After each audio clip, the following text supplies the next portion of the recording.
I want to introduce Kelly Nee. She is one of the forum organizers. She's also Executive Director of Ocean Science for RPS. She's been a major influencer here at the forum. It's been wonderful to have her on board with the steering committee. She focuses a lot on coastal issues and data management, data modeling, lots of experience in software development, and extremely knowledgeable about everything coastal. So Kelly? All right, thanks Anne for that great introduction, and good morning everyone.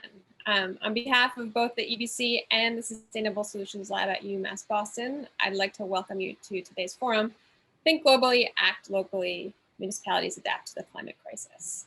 I was reflecting a little bit last night as I prepared for this, and this is our fourth virtual forum. And I want to start by thanking all of you that are here with us today. I know that there are a lot of virtual events competing for your time these days.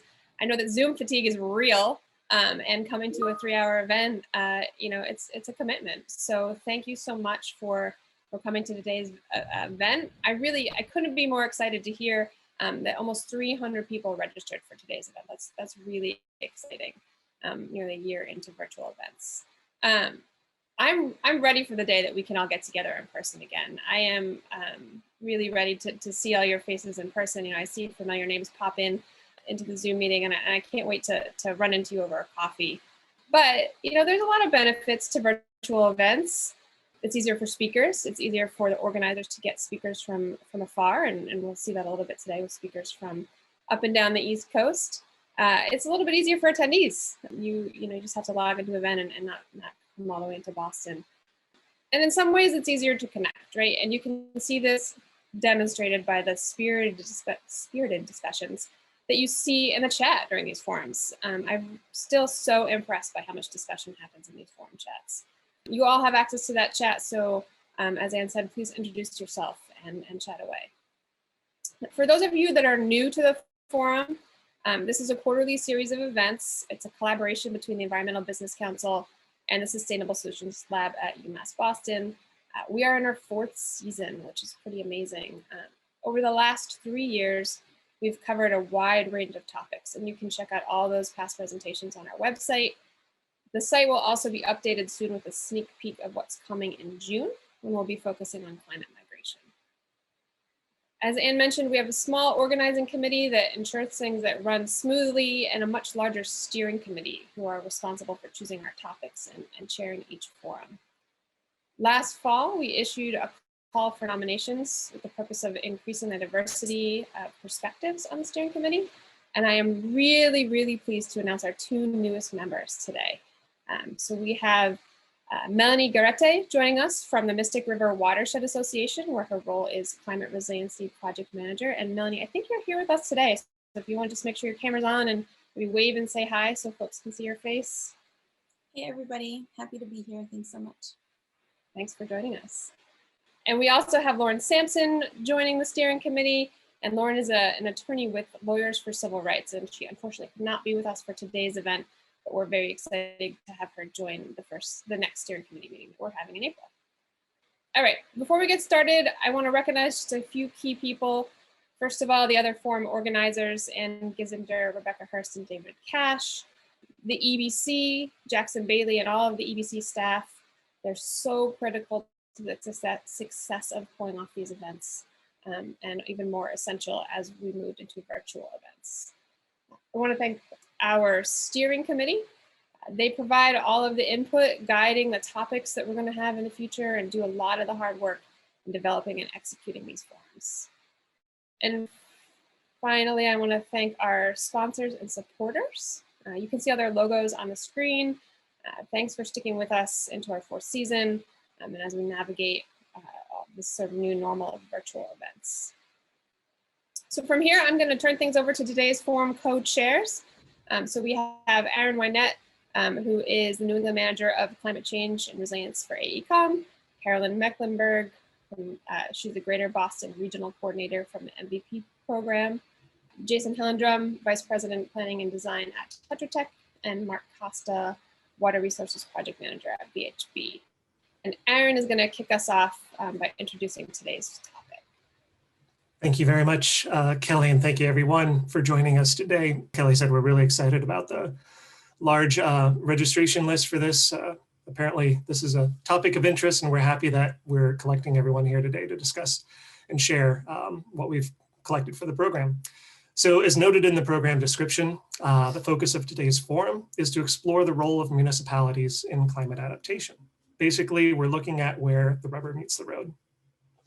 The flow of our program begins with a higher level view of how municipalities across the nation are combating the climate crisis we are facing, and ends with a closer look at actions that are being taken by individual communities.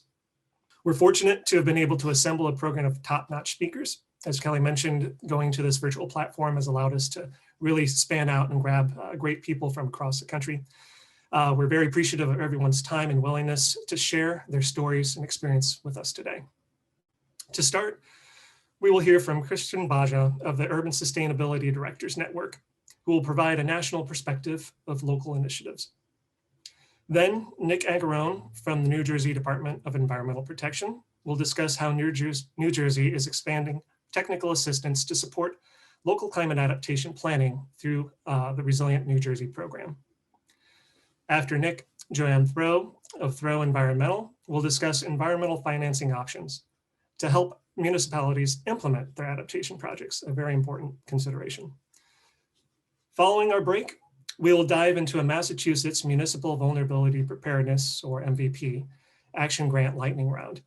This includes examples of MVP Action Grant funded projects that really exemplify the core MVP principles and demonstrate the variety of innovative resilience activities that are eligible for funding and that the MVP program encourages. And we've intentionally selected projects from different parts of the state, as well as to reflect communities of varying sizes.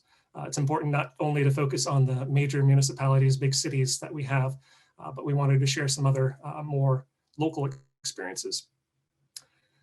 Then if you've moved to Massachusetts from elsewhere in the United States, or have conducted work here, you might notice that we essentially have counties in name only.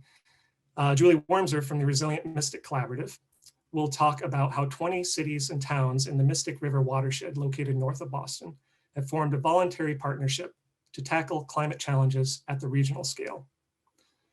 And then our final speaker, Chris Castro from the City of Orlando, will discuss their strategy to address the climate crisis and mitigate the worst impacts. We'll also provide insights on how the cities are focusing on decarbonizing buildings, the electric grid, and transportation. So with that, we're very excited that you have joined us for what promises to be an illuminating forum. And I will turn things over to another co-chair, Jason Hellendrung, who will be moderating our first set of speakers. So thank you very much.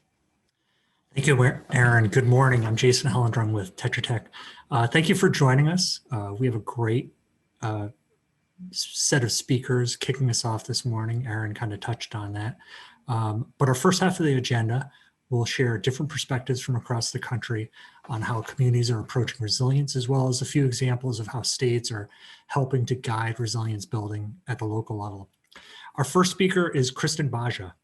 Baja is the Urban Sustainability Director Network's Climate Resilience Officer and is responsible for helping cities identify strategic ways to advance climate resilience planning and implementation and building their capacity to take proactive action. You can read her full bio in the program agenda.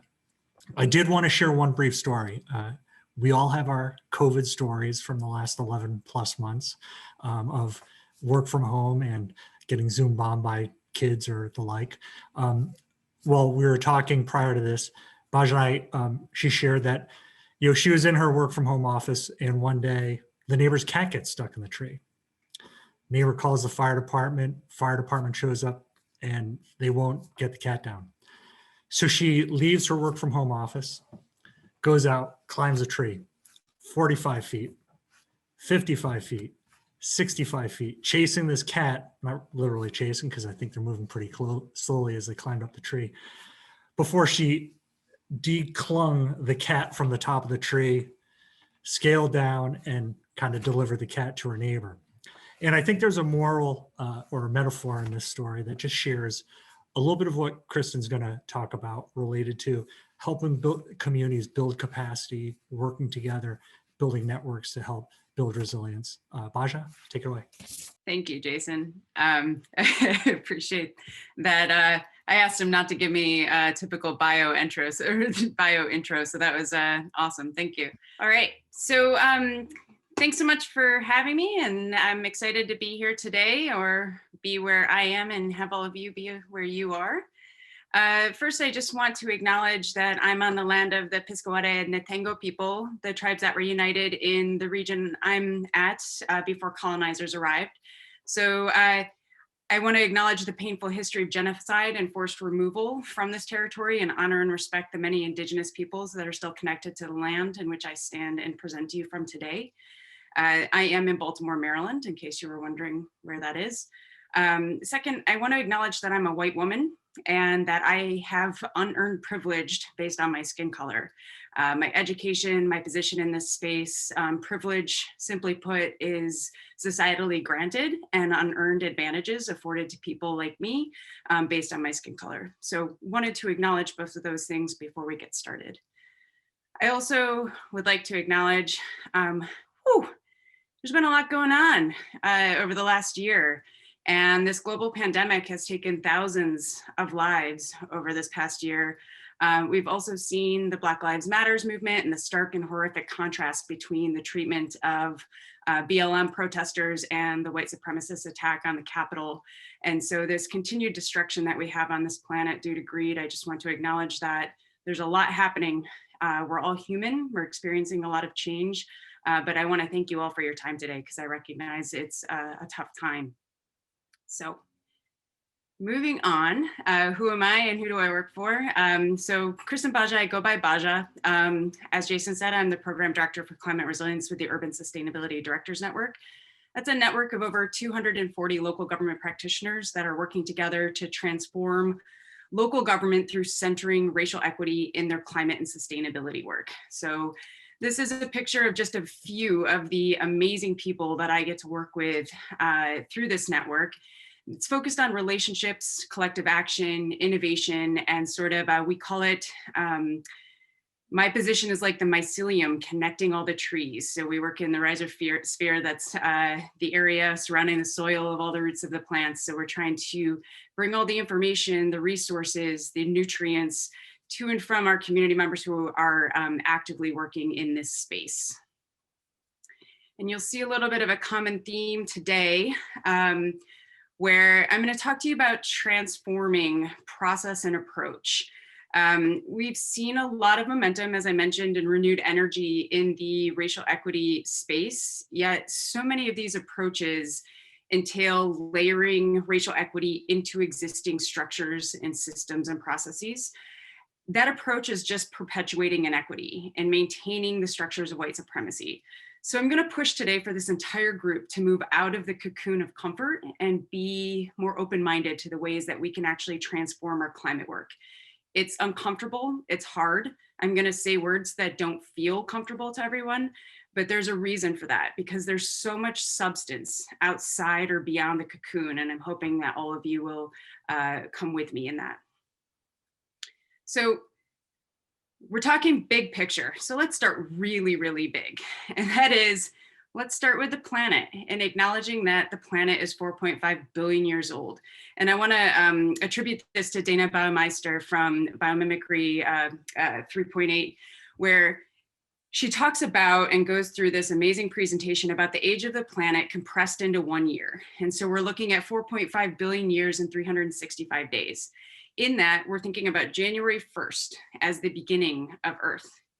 By February 25th, life was born. We have the earliest bacteria, but it's not until we get to August 16th where we have essentially 2 or more cells, and get to September when sex happened, and meiosis and mitosis, the mixing of genes, diversity. This is the way I was going to get you to pay attention if you weren't, by saying sex in the presentation.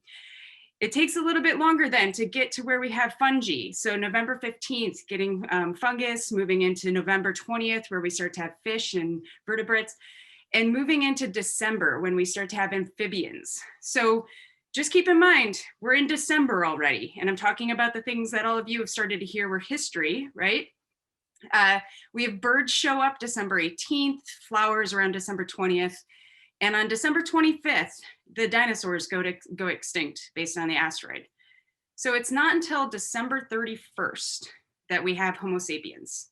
And that's at 11:36 p.m. So according to this timeline, we have been on this planet for 24 minutes. And in that, it's important to note that we're the young ones. So I said I'm going to start really, really big. There's a reason for that, because we have a lot to learn from what's come before us. Nature's been working on these problems for billions of years, and yet we lack such a respect for nature. As humans, we're constantly underestimating intelligence of other species and species we don't understand.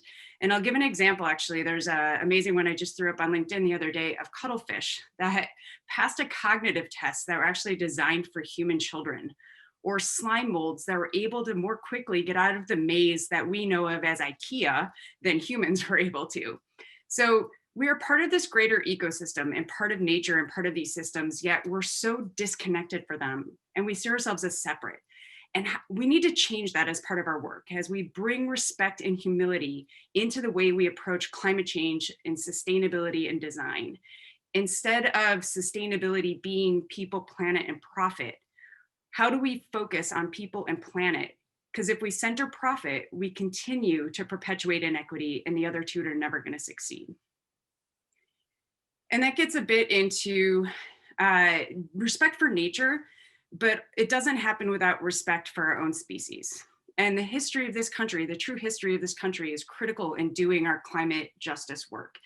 Government was designed to protect citizens, but at the time, citizens were considered white male landowners. And so we designed for one user group, these white males. Our systems and structures that we function in with today were designed to protect them. And land was stolen from indigenous people, they were slaughtered. Black people were brought to this country as slaves and treated as free labor and property, and women were treated as second-class citizens and property. So it's a lie to say that there's an equal playing field for all and that we carry on as business as usual. And I'd really like to mention Kimberly Jones here in her video, if you haven't seen How Can You Win? It's on YouTube, and she discusses the history of racism in this country as a Monopoly game, where you go for 400 rounds with no money, no ownership, and no options. And then when you have a turn, that turn is still stolen back from you, and the game is fixed. So essentially acknowledging that we can't just say, okay, we're working on giving everybody the same thing now. We're gonna be equitable. That's not what we're intending to do. We really need to work on the fact that we have 400 years of intentional inequity in these systems and structures.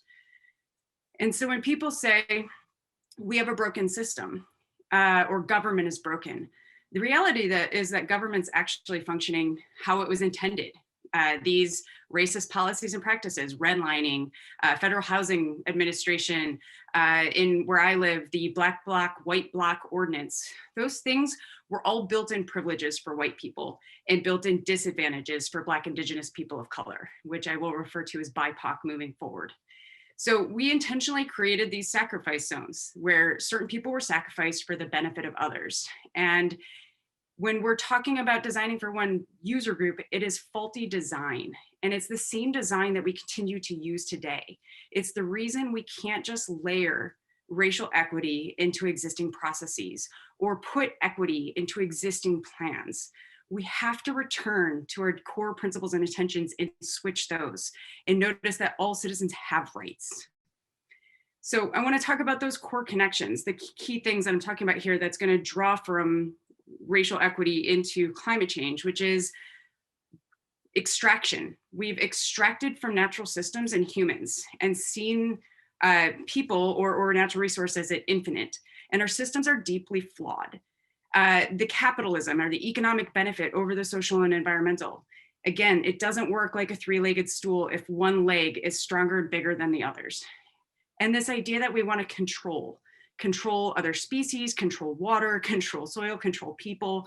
We need to figure out how to get out of the idea of controlling something and then bringing ourselves back into connectivity with each other and connectivity with the system.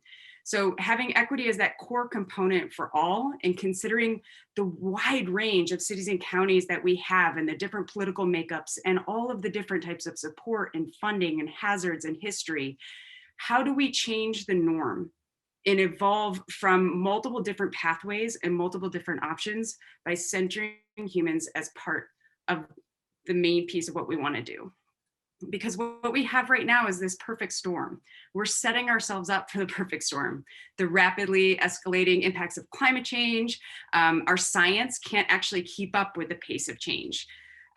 We continue to center the hazards over the humans. And you can see that with all of our diagrams where we say, here's the hazard, now we plan and prepare around it. And we focus on disruptions for the way that we put together our plans and our implementation efforts. You know, our federal government puts infrastructure and value of buildings and content over the value of people and their social connectivity. So what is the way we make that change and we get out of this short-term thinking?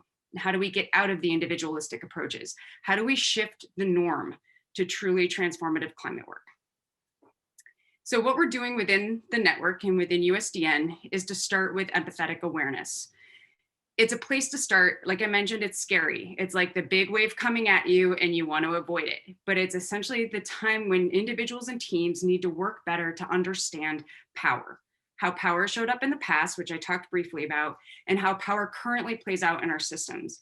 So it centers on empathizing with the experiences of others and then building knowledge of dynamics of power, who has it, who doesn't, and providing these sort of self-reflection questions on what our power is in the space. In that it's getting a lot into bias and implicit bias. I'm going to acknowledge this isn't a racial equity training, so I'm not going to go through this in depth, but I think it's really key for all of us to note that we use less than 5% of our emotional cognition consciously. We are heavily influenced by media, by the community we grew up in, by the people we're exposed to. When I told you I live in Baltimore, Maryland, I want to ask you, what was the first thing that went through your brain? Because 95% of the people that I say that to ask me if I've ever seen The Wire. So these are biases, and they're biases based on media. And they're both favorable and unfavorable assessments, but they're things that are in our brains. And we have to note those components as we're doing this work, as we're trying to transform things. And so I mentioned awareness, but there's also a reframing that needs to happen. I already spoke to people and planet over profit, but the systems that we also need to think of is in resilience, reframing resilience, getting out of the idea of resilience being around a hazard or around bouncing back. I completely disagree with the bouncing back definition of resilience. We need to be thinking about resilience year round. Here we are in the middle of a global pandemic, right? So how are we thinking about reframing resilience into different modes, thinking about these everyday needs, thinking about the ability of our community to anticipate, to accommodate, and to positively adapt or thrive amidst our changing climate conditions? And how are we not centering it on emergency management and response and recovery? So I mentioned a little bit this definition. I'm not going to read it to you, but essentially we've been starting to shift resilience into different modes, thinking about resilience in the everyday. What do people need right now? And how do we start to think about that both in the short-term disruption and long-term disruption, as well as recovery? Not thinking of resilience as just this one piece, but all these smaller components where we can start to be proactive. And that gets us out of the traditional approach that we've seen, which is really archaic, but we've been putting things into silos and putting individuals in charge of climate or individuals in charge of equity without recognizing that they need to be incorporated into everything that we're doing. Rather than these top-down approaches that are dictated by politicians and funding sources, how are we reframing the approach in a more, and I'm going to say it again, mycelium sort of way, where we're interconnected, where we're working together, where we're looking at different structures and rejecting the cookie cutter idea. That's where response and recovery really gets us into treating everyone the same. And I recognize this may be controversial to say because I was asked to talk about case studies, but we've really stopped using case studies and best practices and instead shifting to this storytelling and information sharing. That's something I love about USDN and the network, is that communities tell the real stories, what didn't work, where they messed up, how they were vulnerable, what they needed to do differently. And that leads to trust in relationships, but also the recognition that success is based on a set of circumstances, political, financial, geographical, and that we need to support each other better through understanding that these circumstances allowed us to get something done, and that we need to really focus on the uniqueness of our communities and our situations rather than creating these one-size-fits-all best practices or toolkits. And that requires a look at not only assessing power, but shifting power. How are we thinking in the process of a shift from extractive relationships to partnerships based on respect and empathy? We're not empowering, we're shifting power. We're starting with power and acknowledging it, but then also thinking throughout the entire process, how are we shifting power? How are we doing so through all of our different opportunities, whether that's through location, agenda, funding, or other sort of ways. So just recognizing that power really does need to become part of the conversation.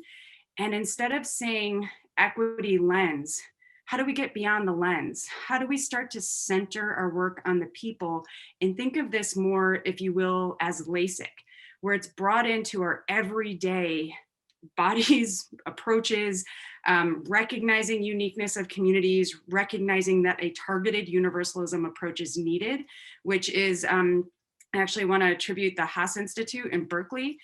Targeted universalism is essentially a strategy that's inclusive of all needs, but recognizing that marginalized groups need to be paid particular attention, and that we need to be targeting them through our funding, through our capacity, through our support, because it rejects this blanket approach that has been creating more division and more inequity. And that gets into a little bit of what we're doing in USDN with our work. We're really getting into this place of stop the focus on climate change as a math problem, because it's not a math problem. Obviously, emissions need to be reduced and we need to be more effective and efficient, but climate change is not a math problem that's just centered on targets and metrics. It's a people and ecosystem problem, and the work is never done. So there's no end to the project or the process. They're ongoing because we're constantly going to be working on enhancing and improving quality of life while ensuring that people are safe and processes are just. So we're getting out of this idea of just adopting a plan and checking the box, or completing a pilot project and saying we're good to go, or creating equity boxes. Okay, we got this person on the advisory committee, or we did this. The real success is in changing our process and approaches. And that's acknowledging, and some of our principles are that the root causes of climate change, environmental injustice, and racial inequity are the same.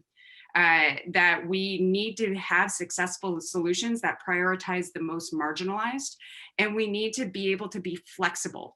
And so we're leading with race, because race is the leading predictor of outcomes in the United States and Canada, and governments have not systematically acknowledged or addressed disparities by race in their role in creating them. So the adaptable and flexible, also nature respected. Instead of saying nature based and using certain things like, oh, we're going to incorporate some green infrastructure into this gray infrastructure solution, what are ways that we're respecting nature? We're thinking of ourselves as part of nature. How do we want to get better at thinking of this intersection and opportunity? So I was asked to give a few examples, and I want to note that our network has 240 local governments. They're working on so many amazing things. There's no way I could talk about them in 25 minutes. So I'm just going to acknowledge a few examples, but to say that the shift in this space isn't happening overnight. So our network has been centering racial equity in our work for several years. We're consistently learning, evolving, readjusting, and growing. We're seeing this ripple effect of centering racial equity in our climate and sustainability work.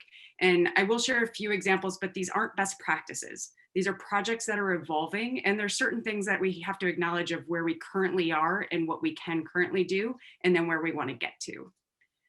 And that's first acknowledging government doesn't change quickly. So we do have certain plans, we do have certain processes, we have certain things that are just in place that will not shift overnight. And so as we're talking about integrating and reframing approaches, we're starting with a couple things where we do need to integrate. One is in staffing. So resilience and equity should not stand alone and be one person's job. I said that once before. Even though local governments are hiring equity staff or bringing in equity fellows, they're still working on making it everyone's job. And an example is actually in the city of Philadelphia, where they are making executive leadership teams and middle management teams, training for all different levels and layers of government trainings with their external partners, bringing in third parties, and then even training their financial teams to make sure that it's something that's part of not just one unit or just the sustainability office, but part of the entire city. The second is integrating strong racial equity language and sort of the proactive climate language into existing plans. Even though we want to shift out of some of these plans, some of them exist and been around for a long time, and it's going to be hard to get everybody on board. So comprehensive plans, master plans. One of the examples I'll give today is all hazard mitigation plans. USDN's actually created a choose your own adventure framework for how to support local governments in integrating the best climate science and racial equity into their all hazard mitigation plans, so that these are no longer reactive documents, but proactive documents that bring them that targeted universalism approach. And Boulder County actually just completed their first draft of a fully integrated all hazard mitigation plan with social, ecological, and climate considerations throughout the entire plan. We're also making sure to bring community members respectfully into the process and acknowledging that these processes are faulty and in transition, but at least starting to pay people for their time, going to them, supporting them throughout the process, keeping promises, and also seeing them as implementation partners. So those are the ways that we're sort of looking at integration into the current system. We're also looking at innovative new approaches. So getting out of that response and recovery where we're stuck in that cycle, we want to stop prioritizing shelters and cooling centers that are not really human-centered, they're disaster-centered. So resilience hubs are community serving facilities that are augmented to support residents, coordinate communication, distribute resources, and enhance quality of life. They focus a lot on that definition of resilience in those three modes with the everyday. How are we supporting people every day? The site being available every day, but also thinking about that disruption and that recovery. The reason I use the snowflake here is because there are no two resilience hubs that are alike. And I get asked all the time, give us the resilience hub that we should be modeling after. This is one of those things where I'm going to say be adaptable and flexible like the octopus, understand that there's a lot of change and that we need to reflect the uniqueness of communities. But there are 5 foundational areas at least to consider for hubs that are on this slide, and you will get these slides later. But essentially, we're making sure that these are not just about resilient power systems, which is everybody seems to want to just do resilient power right now and say we've made a resilient community. But in fact, we need to be focusing on services and programming and communications and other components to be fully resilient year round. Beyond that, we're also looking at transforming process. One of the things that we're looking at right now is called the Nexus, which is a step-by-step guidance to help our local government practitioners and their partners effectively recognize power and shift power as part of any process. So this is guidance that's grounded in internal organizing, and you can see in what we call the swirls that it's not a linear process where you go through everything and ask for people's feedback at the end, but we're constantly coming back and evaluating ourselves and our internal team, as well as providing opportunities for external partners and stakeholders to evaluate us throughout the process.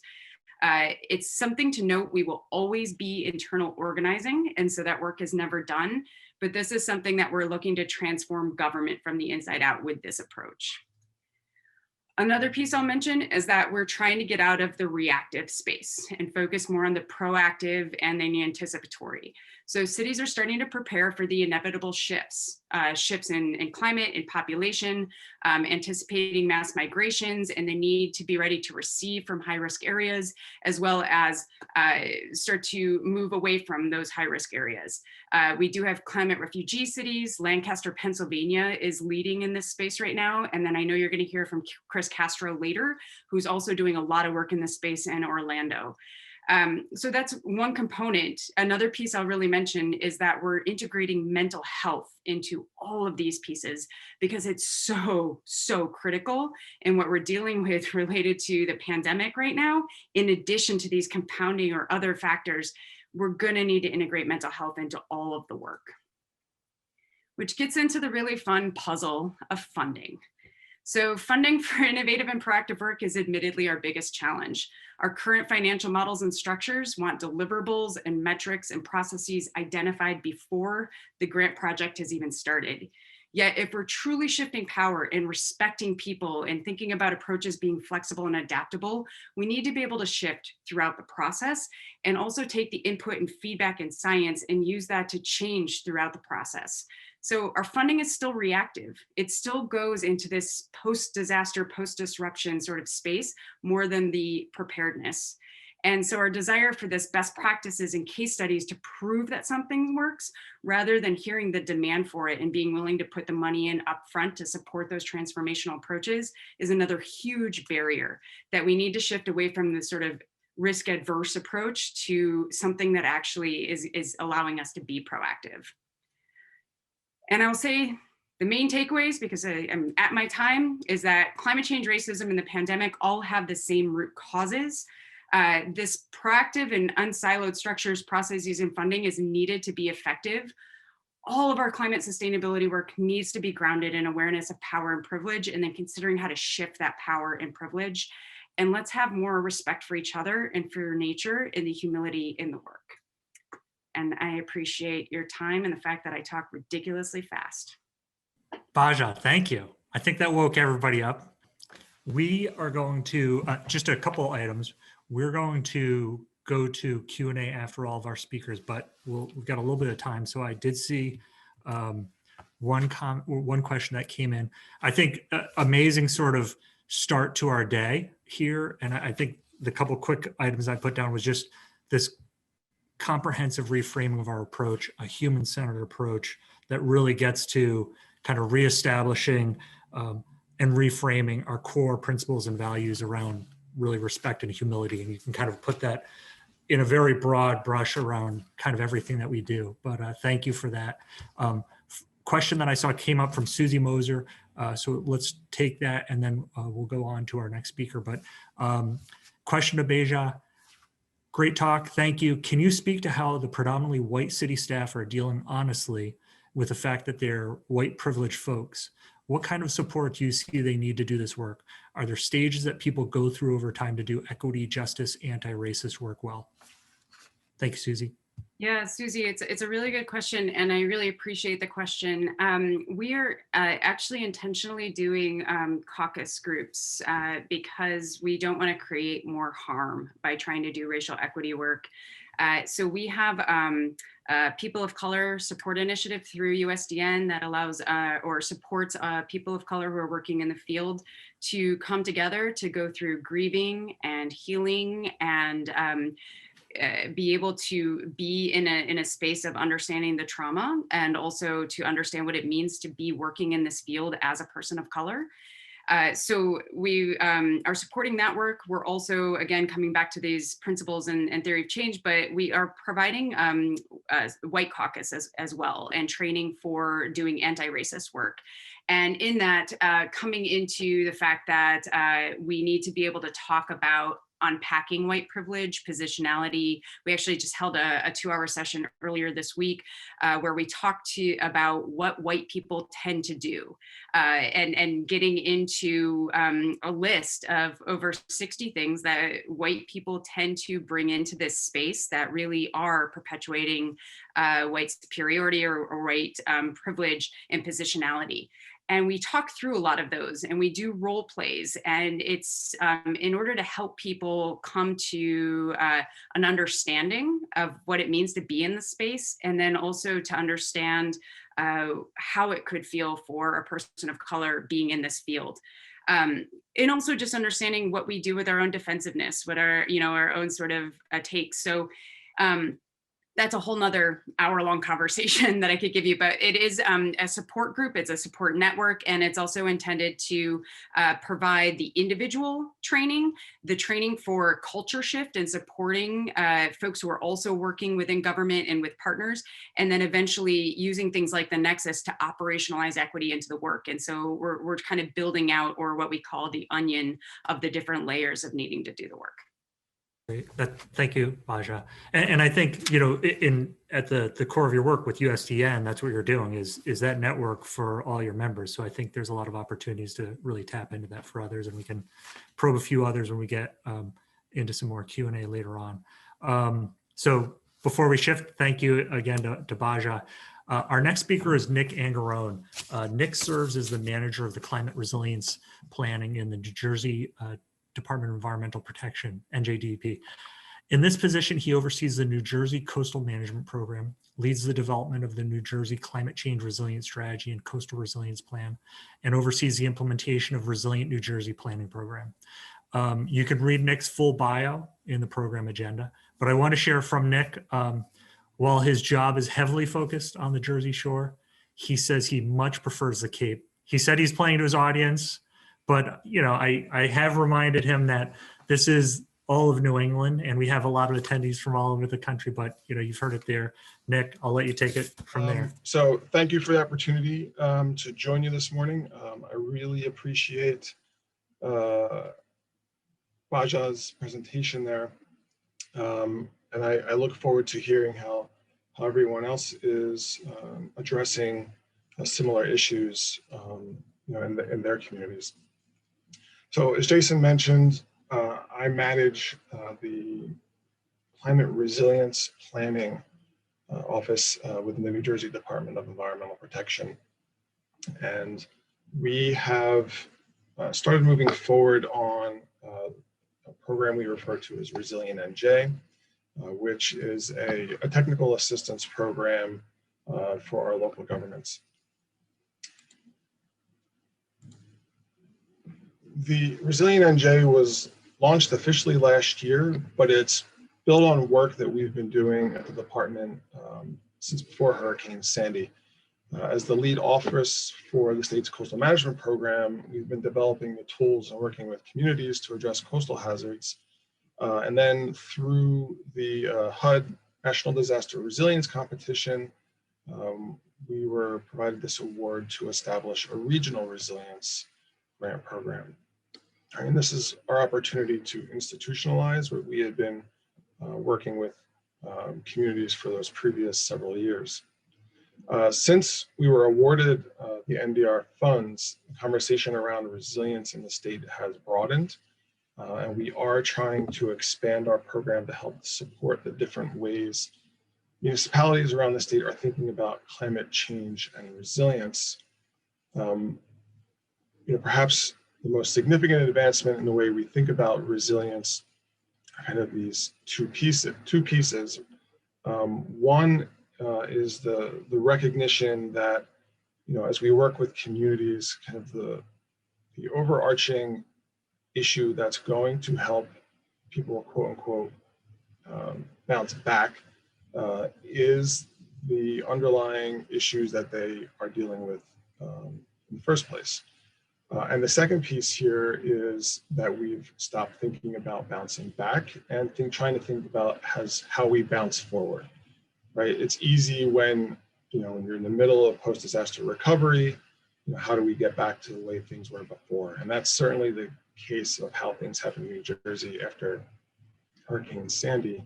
But given the increasing risk of climate change, we are trying to emphasize the need to enhance the capacity of our local communities to respond beyond what it was previously. So there are four core pillars to the Resilient NJ program's effort to support local and regional community resilience. These are central to the regional projects I'm going to talk about today, but also throughout all of our program initiatives. Within the state, we are still working to support community efforts to understand climate change and the impacts it'll have on our natural and our built communities, as well as our economic and social systems. Over the last year and a half, the department has released a scientific report on climate change that compiles New Jersey specific research and impacts, but also New Jersey specific sea level rise projections. And we're looking to continue to look at how to bring that data into the conversations, into our planning processes, but then translate it into actionable information for communities. Right, one of the most important things, areas we believe we need to focus more on is social vulnerability. So we have several recent and ongoing efforts to understand how we can better serve our underrepresented and overburdened constituents within New Jersey. And so within all of our processes, we're trying to enable inclusivity, which plays into the second pillar of expanding capacity and engagement.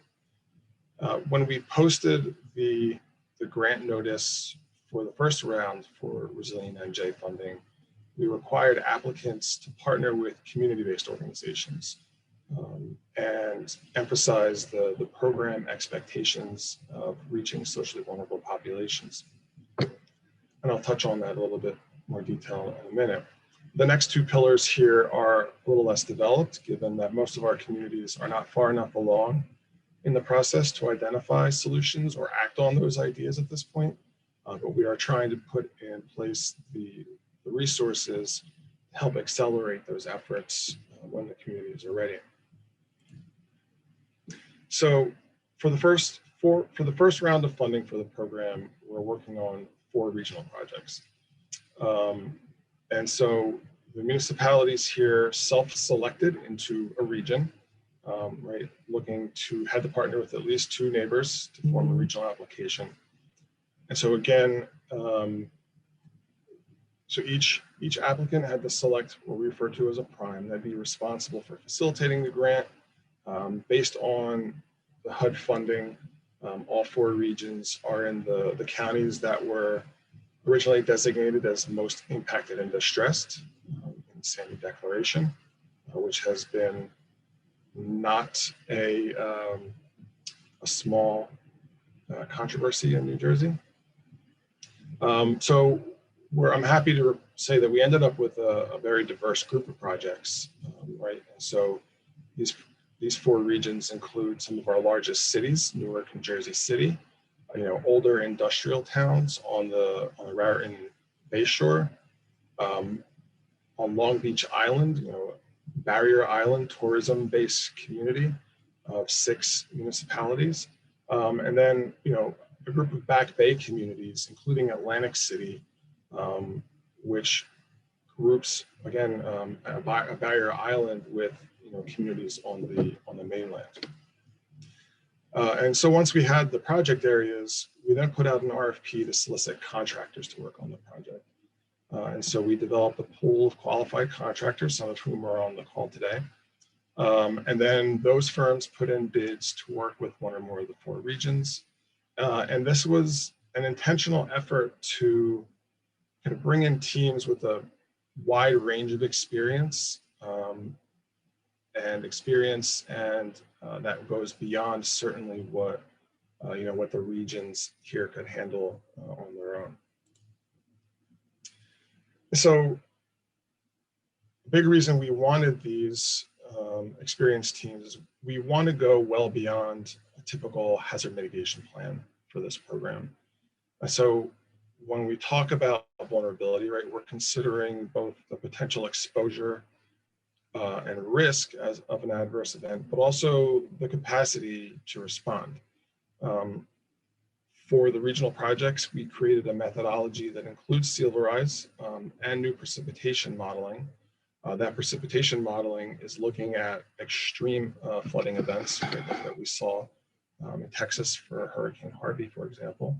And we're working to refine that data, but that's still ongoing.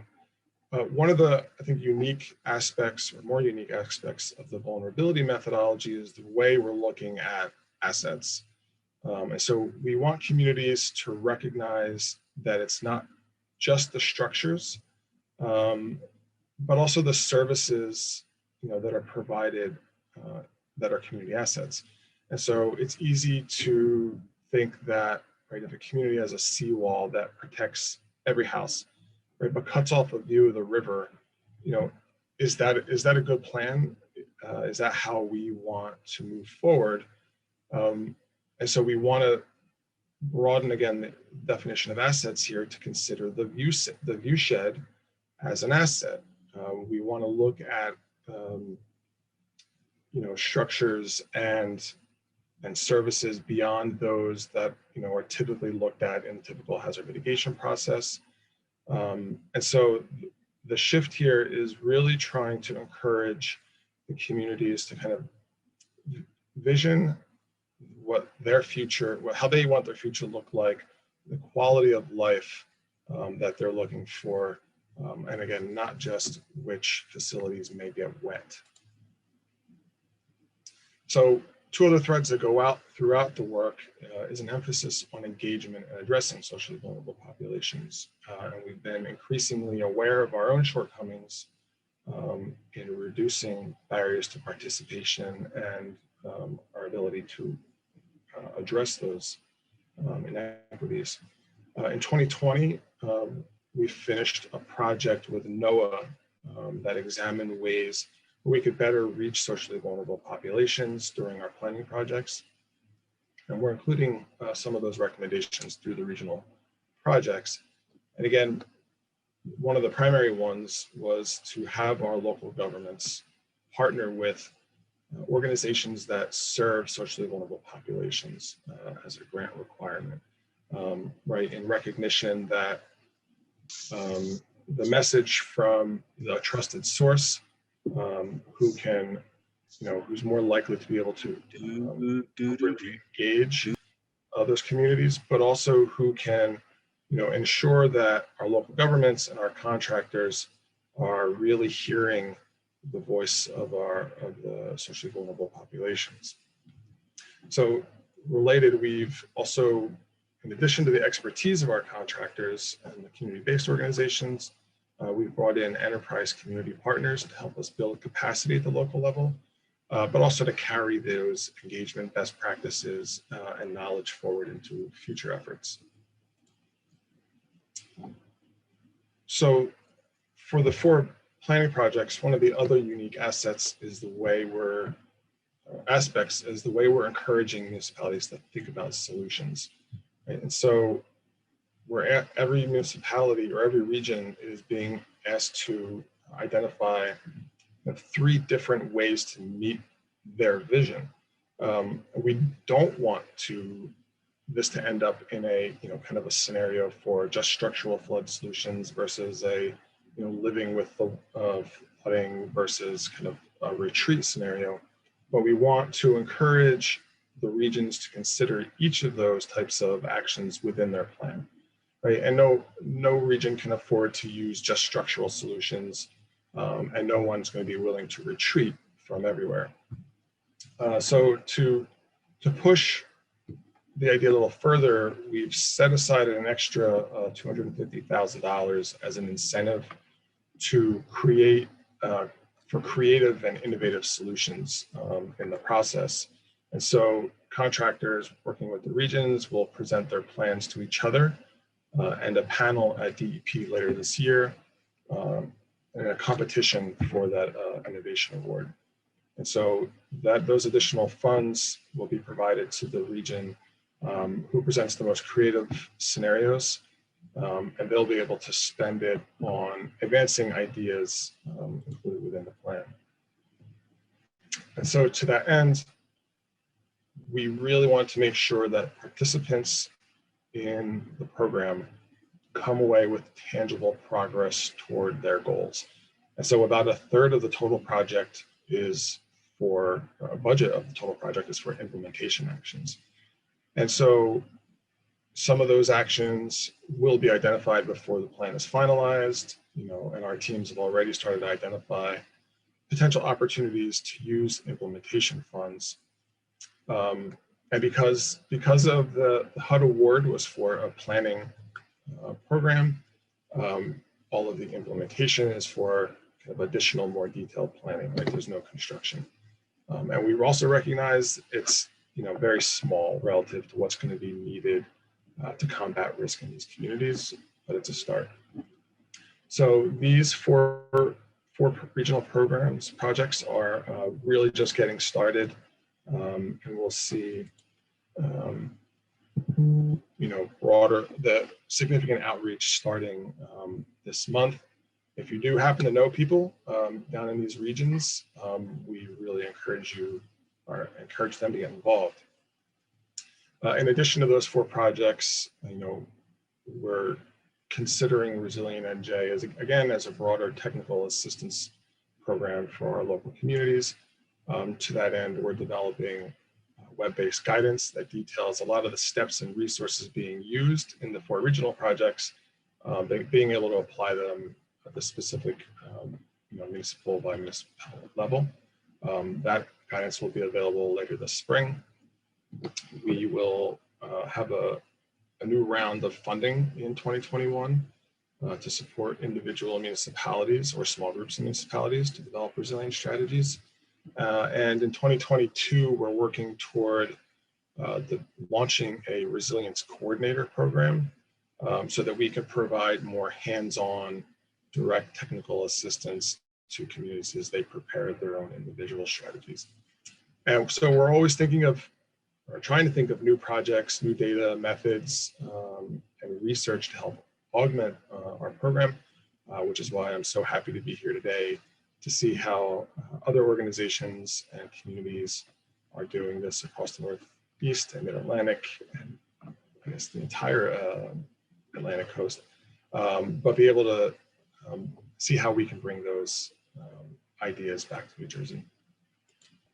This is the program website, and I will beg your forgiveness on its appearance. It is being updated over the next few weeks in preparation of the launch of the projects. But if you'd like to know more about the program or our future efforts, you can reach out to me directly or this email address. So thank you. Great, thank you very much, Nick. I think you touched on a lot of pieces about how to build a program that reaches a very broad geography and kind of the challenges on it. I'm going to kind of go back in time a little bit. Wayne Cobley, who participates frequently, asked the question, actually for Baja, but asked the question about how do you adapt and be flexible within all the rigid requirements. You've got a lot that you're doing with your program, and you kind of referenced a little bit of that, but do you want to talk a little bit about that? I know that question was to Baja, but here you are trying to do some of the same and kind of want to reframe that question for you a little bit. Can you expand on that a little bit? So the way we're trying to approach that is through multiple ways. I guess one is trying to provide kind of the baseline tools and methods and data that we think is important for our communities in New Jersey to understand and to be able to use. But we also want the communities to really be able to consider resilience from their kind of unique perspectives. We're trying to, when we brought the contractors in with a large breadth of experience, kind of set some, I guess I will call them kind of guide rails as to kind of how we want this to move forward, but really leave it up to them and the community to how they really kind of want to address their vulnerabilities and their specific issues.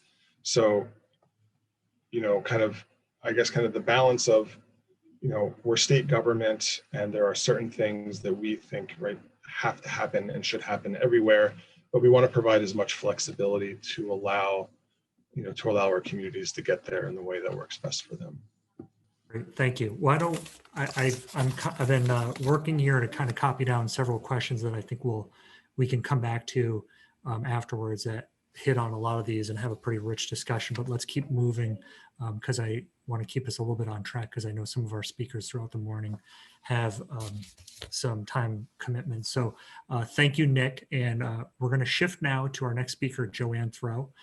Joanne is the president of Throw Environmental, as well as a senior fellow at the University of Maryland School of Public Policy's Center for Global Sustainability. And she was also the former deputy secretary for the Maryland Department of Natural Resources. You can read Joanne's full bio in the agenda. But she shares with me a little bit, and what she said was, the most proud thing that she is within her career is developing the Work to Live Well program, which was a natural resources workforce training program in Maryland that helped diversity to environmental jobs across the state. I'll put a link to that as we move forward, but Joanne's going to talk to us a little bit about, and we'll emphasize some of the aspects of climate resilience financing and how that can take on many forms. I think along the same theme that we've heard throughout the morning about really adapting to the local needs, but how that can be adaptable to meet the needs of the community. She's going to share a few programs that she's been doing in Southern New England and Maryland for consideration. Joanne? Right. Let's get started. All right. Thanks for your patience on that, everybody. Yes. So I'm going to talk a little bit about finance, and hopefully everybody's just going to stay awake for this, because I'm going to start with storytelling, not case studies. So thank you, Baja. Changing the way I approach case studies from now on. So as Jason said, I'm Joanne Throw from Throw Environmental. I'm going to talk a little bit about some projects we have here in New England. And because Aaron likes Nick likes the Cape, we're going to start with the Cape and keep it local. So with that, I'll go into some case studies here, and then move into some Mid-Atlantic case studies, storytelling. So first, I want to make sure that everybody is aware of the Southern New England program, the network. So we are part of a network of about 15 organizations that really come together. We focus on creating sustainable revenue streams. So finance is a big part of what we do, foster peer-to-peer exchanges across the region, and improve water quality and climate resilience. So the New England Environmental Finance Center leads the way. We have funding from EPA, thanks to their wisdom on supporting this program. And I'm going to talk a little bit about some case studies related to climate finance in Cape Cod first. So I'll start with Bourne, a great little community on the Cape, and they came to us they came to the SNEP network looking for an opportunity to build resilience. And, something I want to show when I case study, or when I talk about these communities here in New England, and I should note I'm living in Bristol, Rhode Island, so I have a foot in the Mid-Atlantic and a foot up here.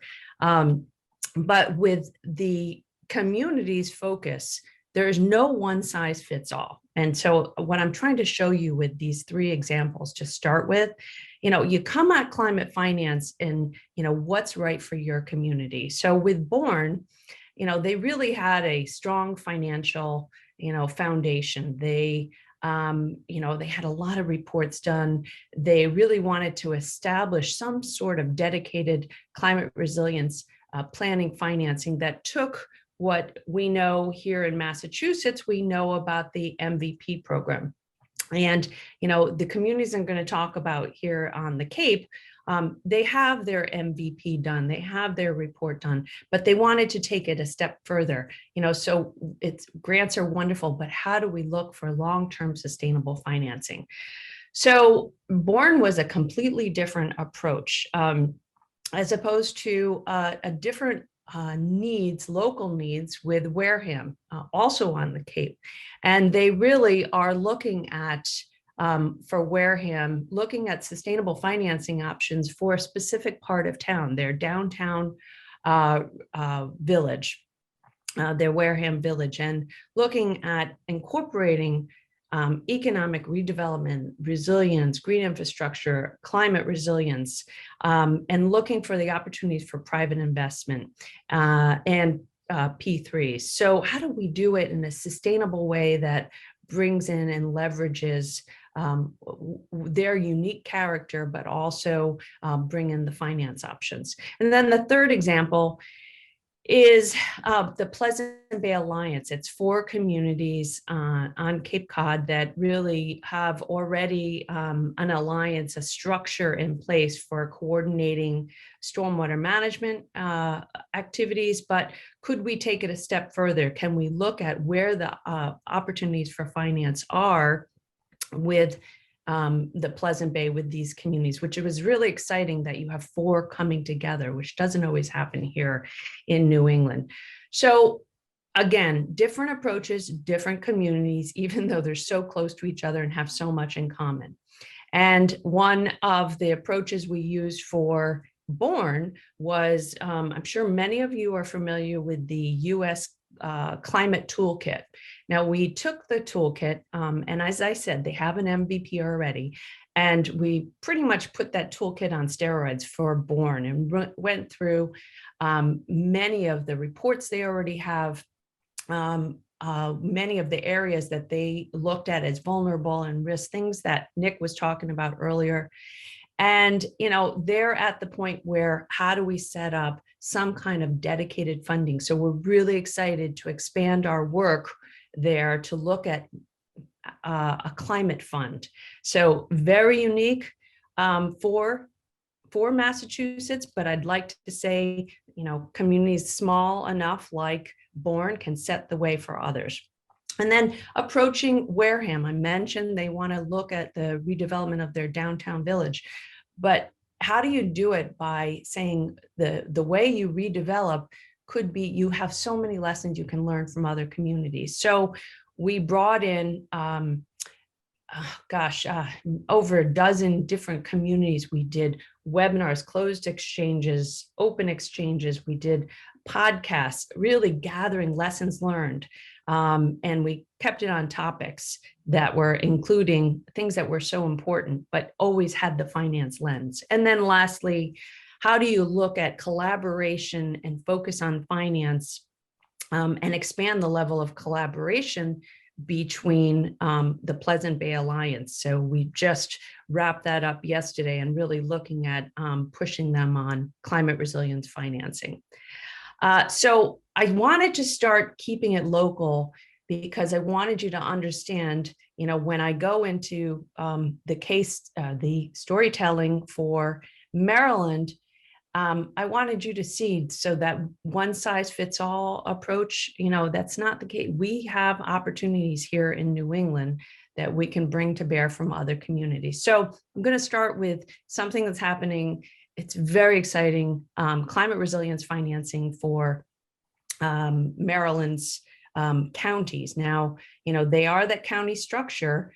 There's a municipal structure. So when I'm talking about this, please recognize that this can happen on doesn't have to be a county level. But a couple years ago, and this is my University of Maryland hat, plus the company Throw Environmental, but worked closely with Charles County, Anne Arundel County, Queen Anne's County, and Annapolis. It's really hard to finance something unless you really have a plan. You have an idea of what you want to finance. And looking at these counties, this was a big undertaking. So how about pulling them together, sort of comparing notes? They all have the same type of vulnerabilities and risks, even though they're so unique. They will have opportunities to learn from each other. So spent a year looking at their plans, developing what you would have in New England, your MVP, or in Rhode Island, your MRP, but taking it with looking at how to add to the comp plan, how to put a climate lens on the CIP. So there was a compilation of different activities between the counties, which in my world, I love that they have the plan, but I'm looking for what are the priority projects that they need to finance, right? So then the next year was spent on looking at assessing those risks, understanding those goals, and where are the actions that need to happen, how much would they cost, which, come along May 2020, Maryland's moving forward. They pass a bill, Senate Bill 457. And this was a game changer. And I'm really excited about how this went forward. It just allowed local governments to implement a resilience authority. So what I want to talk about now is Senate Bill 457. So this passes, and this is a lot of whereases, and I understand that you're not going to be able to go through this. You'll have my slides later, but I put something in bold here. So local governments, well, look at the red first. Local governments will bear much of the responsibility and costs required to mitigate the impacts of climate change through infrastructure investments. It is not the federal government's responsibility to bail out all these communities. It will not happen. There is just absolutely not enough money, and the need is great. So the authorities, although they probably could have done it without the Senate bill passing, but it just made it a lot easier. So Senate Bill 457 allows local governments to be able to accelerate their financing for climate change. Now, I'm focusing on Charles County. I've been told I play favorites with my counties and my local governments. I try not to. All children are equal to the parents, right? And but Charles County is very special to me. Charles County is southern Maryland. It's outside of Washington, D.C., so good commuting distance. Very diverse community. There's a lot going on here when it comes to impacts of climate change. So Charles County, and then I mentioned we worked with Anne Arundel County and Annapolis. So, you know, they're saying, listen, this legislation passed, we need to do something to be able to pay for climate change. So let's set this up. Charles County had flooding issues. Charles County was absolutely focused on dealing with their nuisance flooding, and where Anne Arundel's focus is, the county as a whole in various aspects, both natural and gray infrastructure.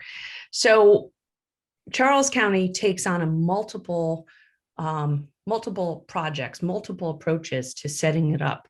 Their resilience authority. And I must say, I'll jump to the end of the story. They are the first in the country to approve this. And it's very exciting. But if you think about, the why of setting this up and focusing on climate, well, I bring you this slide, which is climate resilience and bond rating. If something isn't more compelling than getting a AAA bond rating from 3 major rating agencies, I don't know what else is. It's your ability to, borrow money that, at such a rate, it's that cost savings. So Standard & Poor actually wrote in their review when they saw all that they were doing to plan for and finance and educate internally their staff.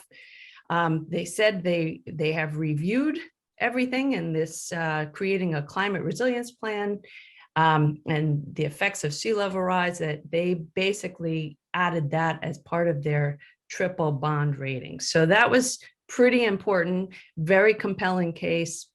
And just quickly, I want to be able to highlight some of the benefits of a resilience authority. So, thinking that, the way this is set up, it's outside of the county government procurement process, right? Or a municipal government procurement process. And that helps with the efficiency, right? And that's going to help speed completion of those projects that are so necessary. And, also any debt service incurred, right? That debt service is separate from the municipal debt ceiling. And the way a resilience authority in Maryland is allowed to be set up, it allows decision-making to be outside of the political process, which we all know is a big, big deal. So it helps you address those priority projects that you want to get to, that every year from the CIP, they get pushed from one year to another. And, it allows innovative solutions, very, very important. When you're thinking about pay for performance, pay for success models, or doing something that allows for a P3, this enables that to happen. And also you can scale up and leverage, this is the point I want to make, and leveraging opportunities for new grants. So, most funders like to see planning, some skin in the game. And, my career has been spent on financing, but I know what others want to see. And so it makes for a compelling case, which I want to add one thing before we open it up for questions. And, you know, when funders are, and I know this afternoon or later this morning, you're going to be talking about funding opportunities, but, you know, there are ways when you look at big funding projects like the National Coastal Resilience Fund that is out right now. And so I'm making a plug. I'm the National Technical Liaison for this fund. And, you know, this is $34 million from, look at how many investors who are putting money in this fund. And this is out and available, and you'll look where Boston is and the surrounding areas, all the orange. This is open until April 7th for the pre-proposal stage.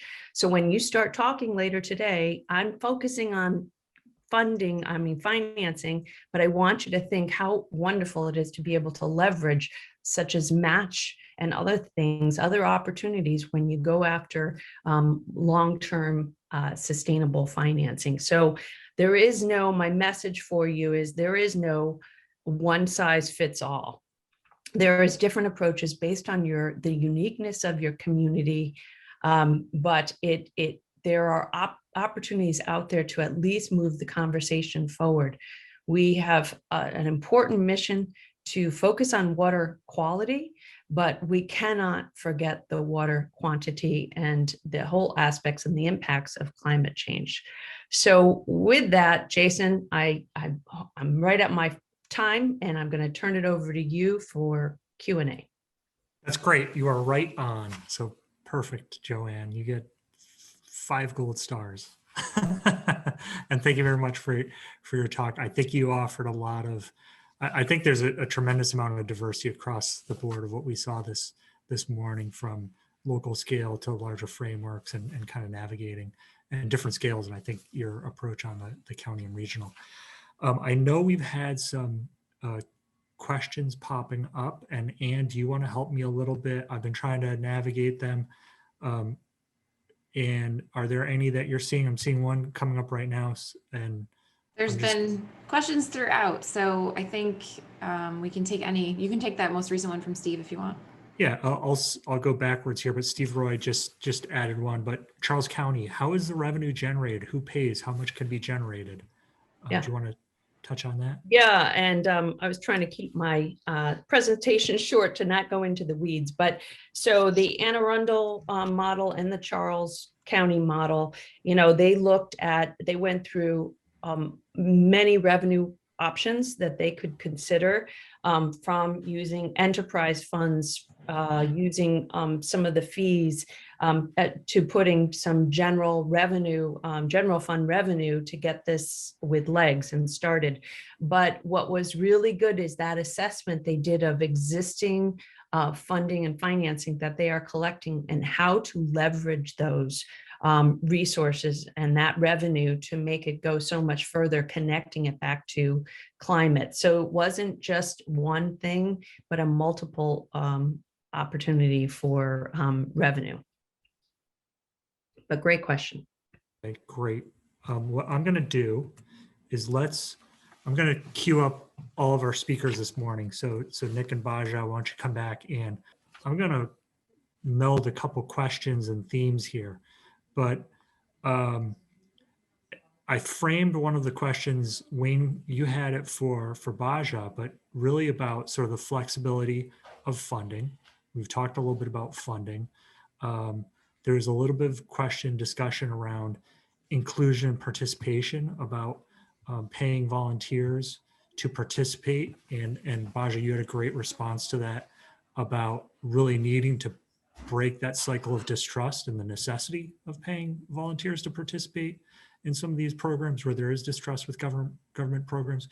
But do you all want to, I'll start with Baja, then Nick, and then Joanne, but let's go across the board and hit on some of those themes that are really interwoven around the complexities of funding, getting participation, setting up inclusionary processes, the challenges of funding programs to allow that flexibility? Go for it. There are a lot of really good questions. I think the thing for at least the simplistic component of paying people for their time and making sure that we're considering people's time as valuable, we just need to be including that as a line item into everything we do. It needs to be within all of our grants. It needs to be within all of our contracts. And if you need to use a fiscal sponsor and able to enable yourselves to do it, that's the best opportunity to be able to help funds not go through local government, but to go through a fiscal sponsor so that you can pay people. I would say it's often best to do so through gift cards or grocery cards or other sort of benefits where you also don't need to get tax information so that everybody can be included, even those without social security numbers. And I put it in the chat, but I think a piece that I would highly suggest is not coming in as government or institutions or the sort of groups of people who traditionally have created a lot of these issues and distrust, and believing that folks will just want to communicate with you because you're well-intentioned.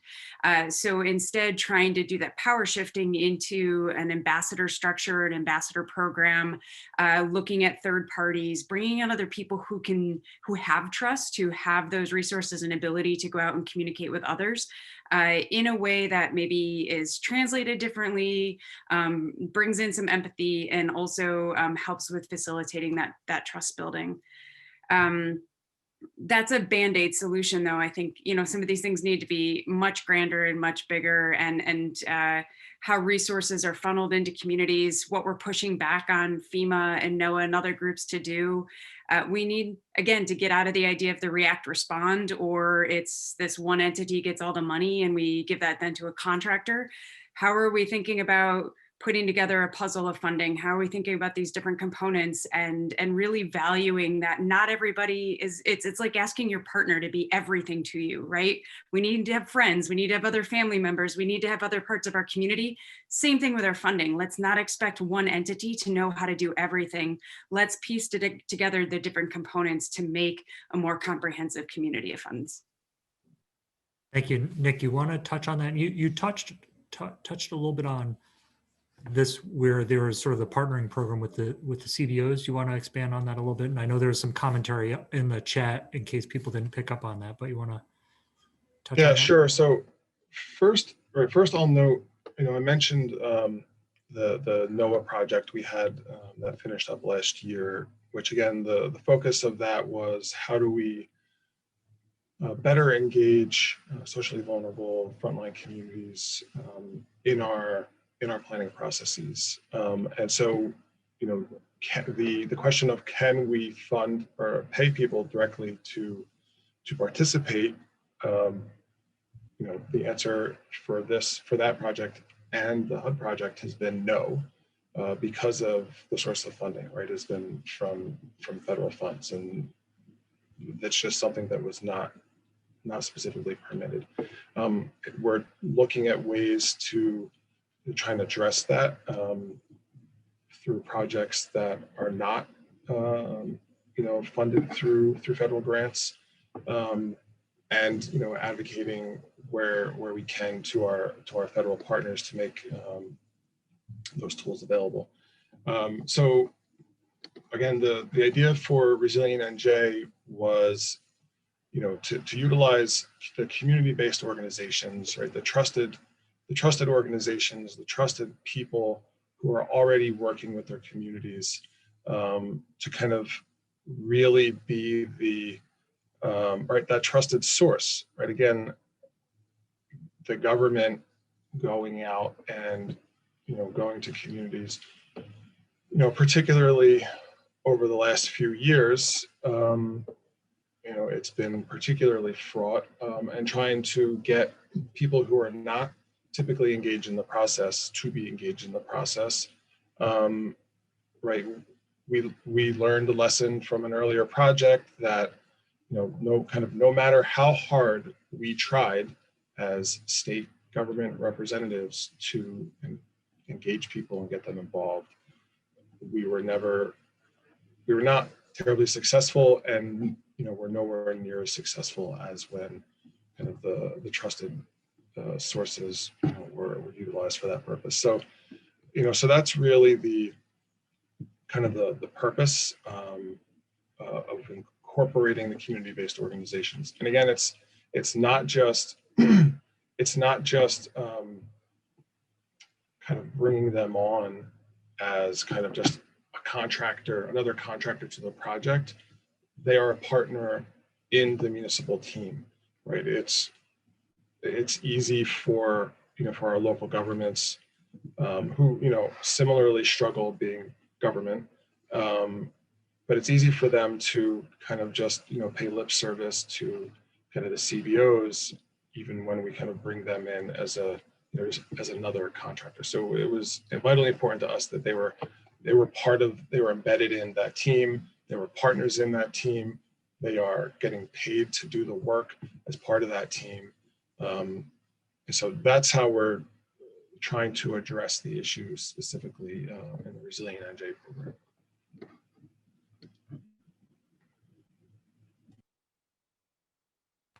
Great, thank you. Joanne, you want to expand on that tie back? Yeah, so I just want to make a point here. When you're looking at, funding opportunities, and I could tell you, funders know when you're just trying to get a project covered off the books that probably is going to be paid for in your CIP anyway, right? So try thinking about that big plan, and try thinking about how you're prioritizing those projects and how it connects the co-benefits of multiple projects as it relates to climate resilience, and looking at the financing in a way that you can bundle projects together makes this so much more compelling. So funders really want to see, like I said before, skin in the game. They want to see that this is just not a one-off project, that you really have some kind of overall vision, that you're tying it to something that's long-term sustainable, that it's just not that project you need done, but you're just trying to fit it with a funding opportunity. It's usually apparent. So getting the communities to think more, holistically and beyond what is just an immediate project, and how they can do this more sustainably, as it includes funding and financing and multiple options for funding and financing, is the way to be successful here. Thanks. Thank you, Joanne. Some of the questions, I saw there was one earlier, looking a little bit more on the ground from Della. There was a question: is there any new thinking, particular consideration for the Department of Public Works in all of our communities? While they seem to be the least funded, the DPW is the municipal agency responsible for maintaining our infrastructure and town assets. Water mains, municipal buildings, parks, roadways, town-owned vehicles. This could be a huge opportunity to focus from the ground up on the local level instead of being the problem. The DPW could contribute to the solution, but only if there's a mindset shift in the government with funding. Somebody want to take that? Shifting the focus a little bit from our morning, but I guess with that too, we're at 11:32, and I think we're going to break for Yes, yeah. take a break because we are a little bit behind. So if people want to take some break time, go break, and then, Ann, when did you want to come back to So restart? we'll still take a 10-minute break. Did we want to get an answer to that question, Jason, or just let's leave it at the break now? Let's leave it, and people can discuss that. I mean, I think people are free to stay on if they want, and people are free to kind of come and go as they want all morning, since it's Zoom and they can mute and turn the camera off. But let's officially come back at 11:40. But when we answer that question, keep going.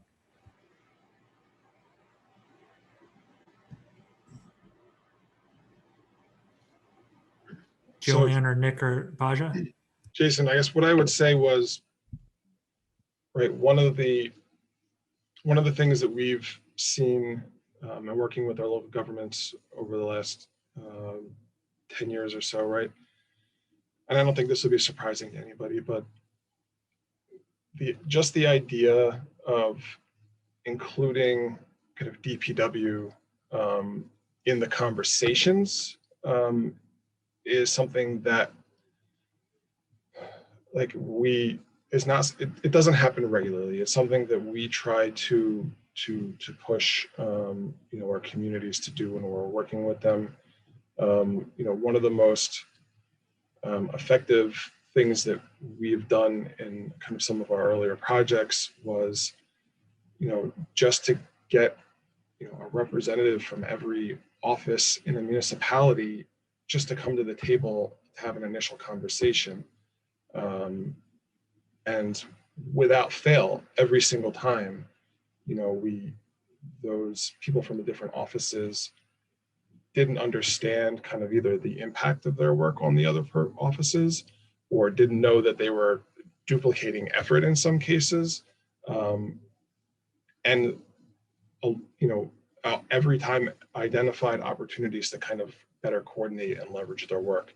So, I don't have the answer to how do we fund the DPWs per se to do that work, but kind of just making sure that they're involved in the conversations from the get-go, I think starts the process off better. Yeah, and I'll just add, Jason, very quickly, whenever I look at climate finance in a community, I would never just stay with the DPW, but I wouldn't not include them. I usually put a team together that is made up of planners and engineers and the different departments of finance. And, that helps to have those projects for the DPW rise to the top, because they're part of the full conversation from the get-go. So when you're really looking about how to, finance this, absolutely they need to be at the table, but not them alone. And that helps to build that, bridge between the different parts of a town or a city, where you can really do some collective brainstorming on what projects should be funded. So. All right, so I'm hoping that we have Carolyn here ready to go. So Carolyn is our next moderator for the afternoon. Let me pull up a slide for you real quick. She'll be moderating a really quick lightning round of presentations. So thank you, Carolyn. She is the Greater Boston Regional Coordinator for the Massachusetts MVP program, Municipal Vulnerability Preparedness Program for the Commonwealth of Massachusetts. Carolyn. Awesome. Thank you, Anne. Yes, my team and I joke about how long our job titles are. So thanks for sticking through that intro. Welcome back from our short break. Hope you got some coffee, maybe a pastry to pretend like we were at an in-person event. As Anne mentioned, I work for the Municipal Vulnerability Preparedness Program at the Commonwealth of Massachusetts. And let's see, I'm going to share my screen here. And so as you might imagine, I spend a lot of time thinking about the topic of today's event, about local adaptation strategies. So in the first half of our event today, we heard from public, private, and nonprofit professionals who really do the work of supporting and facilitating climate change adaptation at the local level. So from their work with tens, if not hundreds, in Baja's case, of municipalities nationwide, they've offered us some really valuable insights. Baja talked about efforts to really center equity in our work and not just view it through the equity lens, which is a phrase that we've been talking about a lot recently. Nick and Joanne then discussed how state and federally funded programs can navigate these traditionally rigid structures to encourage that effective and flexible adaptation approaches that we really need at the local level. So now that we've laid that groundwork, the second half of our forum will really narrow in on the work of local adaptation itself. So I'm pleased to present our lightning round of dedicated municipal staff who are currently undertaking climate change adaptation projects through the MVP program. So if you are a climate professional in Massachusetts, you are probably familiar with this program. But for those of you who are not, this is a grant program that was founded by the Baker-Polito administration in 2016 as a part of Executive Order 569, which contained a suite of climate change initiatives for Massachusetts. It consists of two main grants. First, there's a planning grant. So Joanne was talking a lot about folks with MPP plans. So that is an initial community-wide vulnerability assessment that's really centered around stakeholder workshops. And then that's can be followed up with action grants, which fund implementation projects that come out of this very process. So since 2017, 89% of the Commonwealth has participated in this first stage, the climate adaptation planning process. So while this map is far too small for you to read the overall shading, any municipality that's shaded with a shade of gray has participated or is currently participating in that program. We distributed a combined $44 million in funding across both grants. And because I have the great privilege of working with this program, I know that there is so much great work going on across the Commonwealth, enough to fill many, many forums. We could have the series of these just on the individual projects alone. But with the goal of demonstrating a range of projects happening across the state, we decided to condense this panel into a lightning round where each speaker will have about 5 minutes to present on one of their projects. So there will be time for questions at the very end once we've finished this panel and the following panel, with the goal of having all speakers present on time. But so definitely keep up the good questions in the chat and we'll get to them at the end there.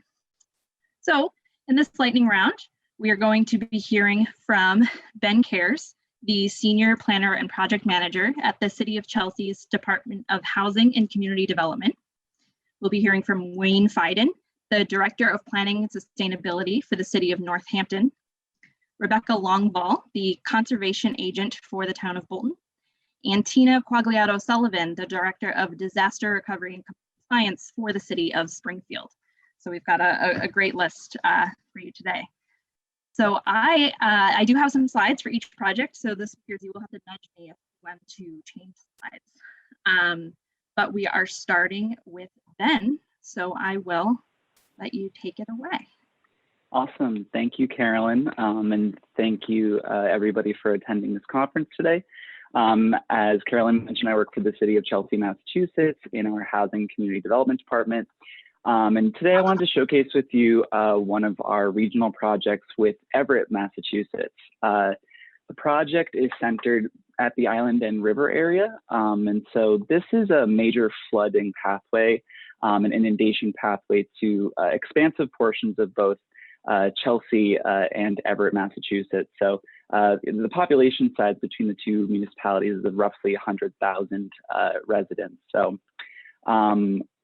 we want to thank the Coastal Zone Management Office for an initial grant to sort of get the project off the ground and running, and also to thank the Office of Energy and Environmental Affairs for the opportunity to continue that design under our recent Municipal Vulnerability Preparedness Grant. So in Figure A, you can see the mapping of the inundation and flooding pathway, and that's under 2013, 2030, and as far out as 2070 flooding conditions.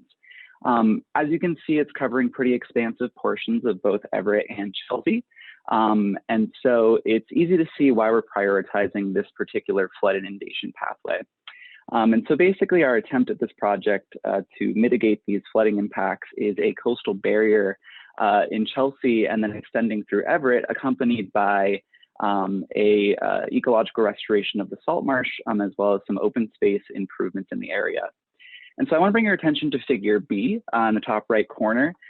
One of the reasons why this is such an important regional project is what it's impacting beyond just property damage. It is significantly going to impact, if not mitigated, major economic and goods and services centers that are centered around food distribution, as well as energy production, and an array of other goods and services to the greater Boston region, as well as the New England area. And so we've been able to get some really considerable local and now state level political support for the project.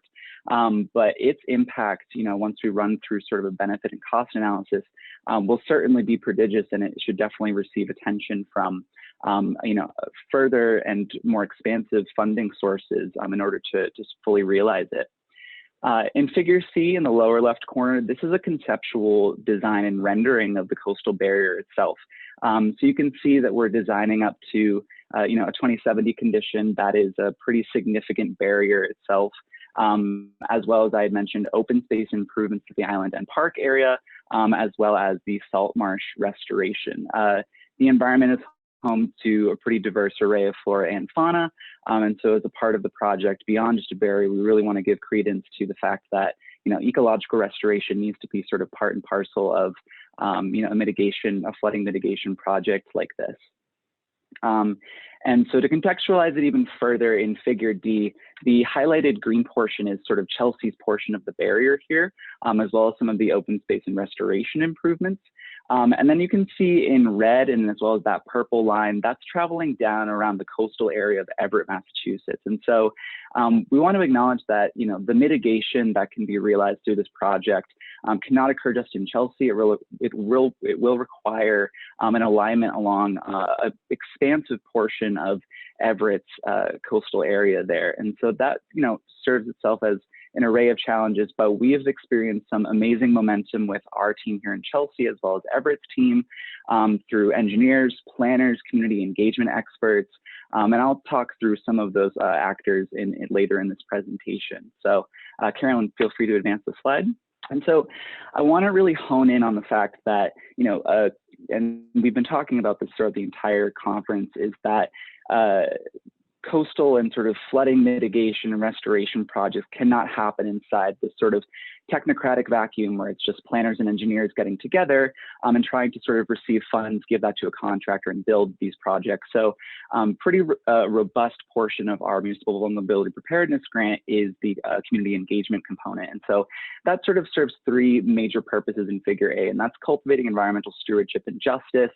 That means empowering residents with education and knowledge about the project, increasing municipal preparedness, so not just mitigating them against the worst impacts of the flooding, but educating them on, what are some possibilities for strategies to help protect themselves, their property, their families, their friends. I want to reiterate that both of Everett and Chelsea are expansively covered as environmental justice communities. So that star right there is right where the island and river flooding inundation pathway is.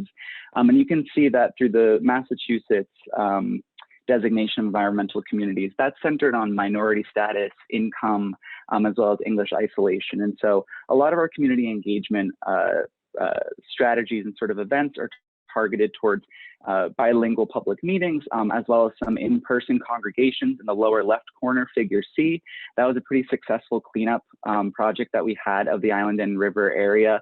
That area that you can see right there is actually the salt marsh that we're seeking to restore. And at that event, we sort of circulated surveys that were bilingual to sort of get community feedback on some of the design recommendations for the space, as well as their perceptions about sort of climate change and flooding risk, in order to sort of inform another document, which we're calling an equitable climate resilient framework. And that's really sort of flipping some of our more conventional community engagement strategies on their head to think about, what exactly is it that we can do to be more effective? Is it just being a bilingual, entity? Or is it really doing more in-person engagement techniques, participation that is funded from individuals that could really utilize, that kind of financial support and sort of incentive to be incorporated into a lot of our community engagement exercise. So that was a really successful event. I think we had over 30 people come out, and that was during COVID, so social distance. So I would call that a success. And so to sort of talk about the actors and sort of the next steps for our project, you can look at Figure D. The origination of the project started as a collaboration between the city of Chelsea and Everett, recognizing this major coastal flooding and inundation pathway. And then sort of led to integration with our community engagement groups. So kudos to the Mystic River Watershed Association and Chelsea's Green Roots nonprofits and organizations that really helped us drill down to get some more robust and really rich community engagement amongst some of the more vulnerable members of our communities. And then again, thank you to the Coastal Zone Management Office and the Municipal Vulnerability Preparedness Program that really gave the funding to make those sort of goals and objectives fully realized. And so moving forward, as we garner political support and financial support at local and state levels, we are really posturing this project to be, given attention from entities like the Massachusetts Emergency Management Association, as well as FEMA, And so our hope over the next year or so is to secure really significant financing for not just the construction of the project, but to keep maintaining some of these really successful community engagement practices that we've been able to enact, and to keep fleshing out, and getting better at incorporating community participation in climate resiliency projects like this. And I want to thank everybody for letting me present on this project, and I hope you enjoyed it, and looking forward to the other presentations in this lightning round. Thanks so much, Ben. We really appreciate that. It's a really big project, so conciseness is impressive here. All right. Up next, we have the City of Northampton. Thank you. So City of Northampton is a small city in Western Massachusetts, so very different than Ben's presentation in terms of a small area. We had a golf course which came on the market about a year and a half ago, located just over a mile from our downtown. And so we looked at the golf course and said, is this a place for dense urban development? And if not, we want to protect it. We're really trying to minimize suburban growth areas and instead focus on sort of protected lands in denser urban areas. So we decided to buy the golf course, and our goal for the golf course was to restore habitat. One of the problems with the golf course is they look beautiful. You see turkeys in this picture, but they're pretty sterile ecologically. And to restore its hydrology and floodplain, which were really destroyed 50 years ago, and then to store carbon both in the golf course and in new wetlands. The next slide, please. So, this was the golf course today or, a year ago. So attractive place. When we bought it, people were upset that we were going to uglify the golf course because they liked the way it looked. And it looked natural, and you could see turkeys and deer, but it really was, the comment here is hydrology or parking lot. It rained and most of the water hit the grass and left the grass very quickly and ran into the stream, and the little bit that went into the soil was caught by under drains, and that went to the stream quickly, and then the stream was lined, and so it was causing downstream flooding, increasing the temperature of the water, sending more nutrients downstream. And so our goal was, how do we restore this? Next slide. And so for us, the first step, this was the MVP part, was really not that exciting. We were basically trying to take out every human-built feature we could find on the property to the extent our funding would allow it. So we took out all the catch basins and under drainage to the extent we could. We took out the irrigation system because the irrigation system was still a shortcut for water to drain down out to the streams. And the bottom right is sort of what we got at the end of this first phase of the project. This is why I mentioned that people said we were uglifying the golf course. Areas that used to be high and dry, you could walk on the day after a rain, are now beginning to come back as wetlands. So that picture was taken 4 months after the project. By next summer, we expect to start seeing wetland vegetation emerging from the site. So we're slowly doing sort of the low-hanging fruit. Next slide. So a project of this complexity has to involve a lot of money. I'm not going to go through this whole budget, but you see in there the MVP is one piece of this. This is the second column from the right. The MVP helped us get a quick start on the work, but we need to put together a lot of funding sources. So the very first one was for buying the land. We had a state grant. We had a local sort of internal grant process for those of you from Massachusetts Community Preservation Act. But it still wasn't enough to reach the cost. So we actually worked with the seller and said, we'll help you carve off 3 building lots in places where we think 3 building lots should occur. We took the lead in doing that. So it was basically a limited development project. And our work on the permits and our work building the project both gave us the land preservation we wanted. We got all the ecologically sensitive land. The developer got the non-ecologically sensitive land. It also made the project work financially. So then we did the phase 1 project that the last slide was about. And we did a master plan to say, what do we want this to look like 10 or 20 years from now? And now we're chasing funding on how do we get to that 10 or 20 years from now. Mass Division of Ecological Resources has listed as a priority project. So they're now working with us as we chase more money. but eventually we want to restore, as much as 10 acres of wetlands and half a mile of brook, which bring back both hydrological function, habitat, and store a lot of carbon. Next slide. So this is the last slide. And just the context. So about half the site, the golf course was 105 acres. We had already owned 100 acres nearby. We decided to develop a network of trails. That was important both because we want to serve our community and having the trail network. That network of trails is continuous to a bike path that goes downtown.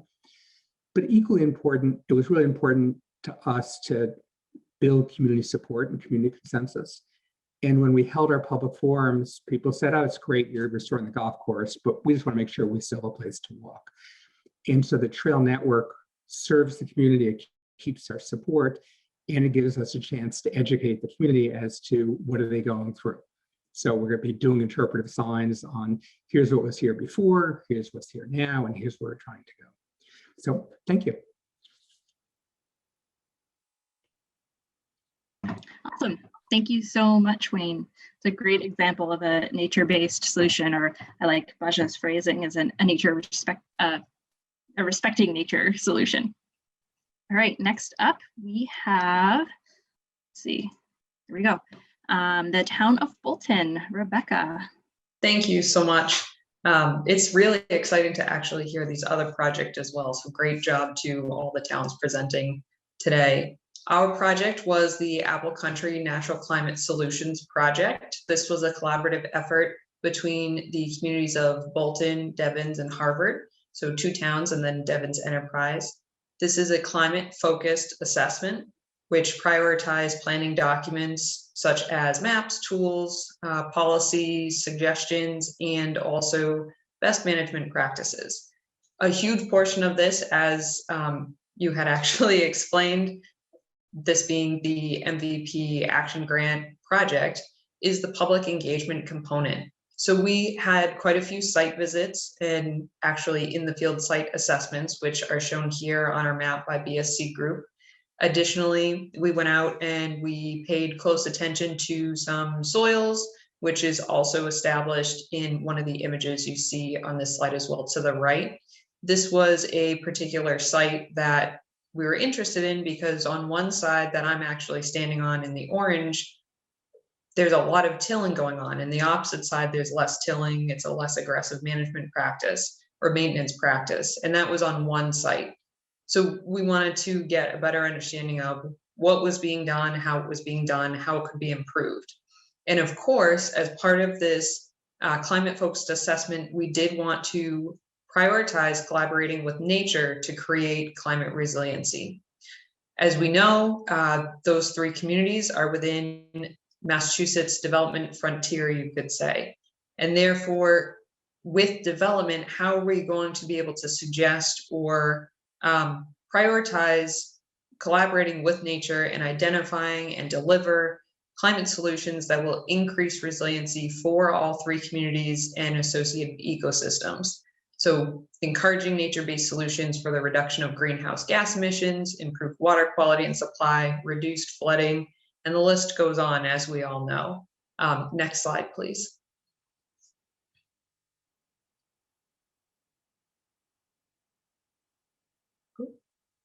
May take a moment.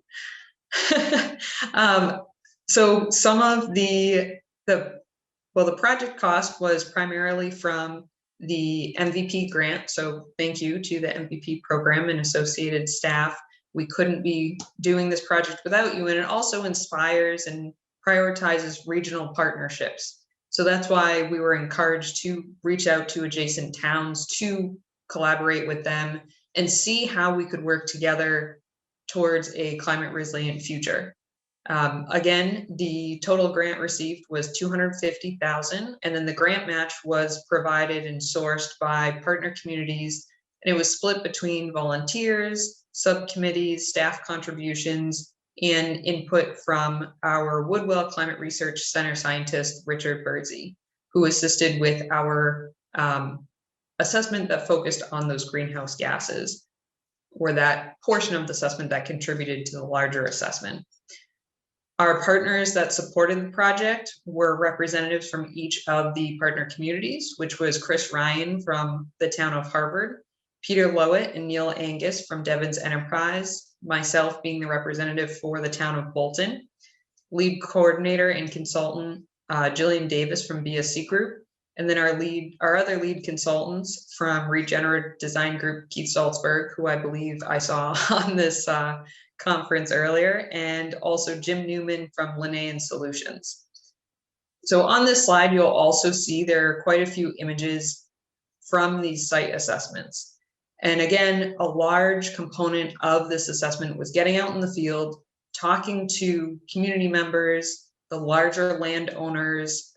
In particular, we also highlighted the agricultural practices and seeing what was being done, if there were best management practices already being implemented, or how we could then provide further information and suggestions on improvements to the maintenance and management styles to potentially increase the health of the soils, because that was a large part of our assessment as well.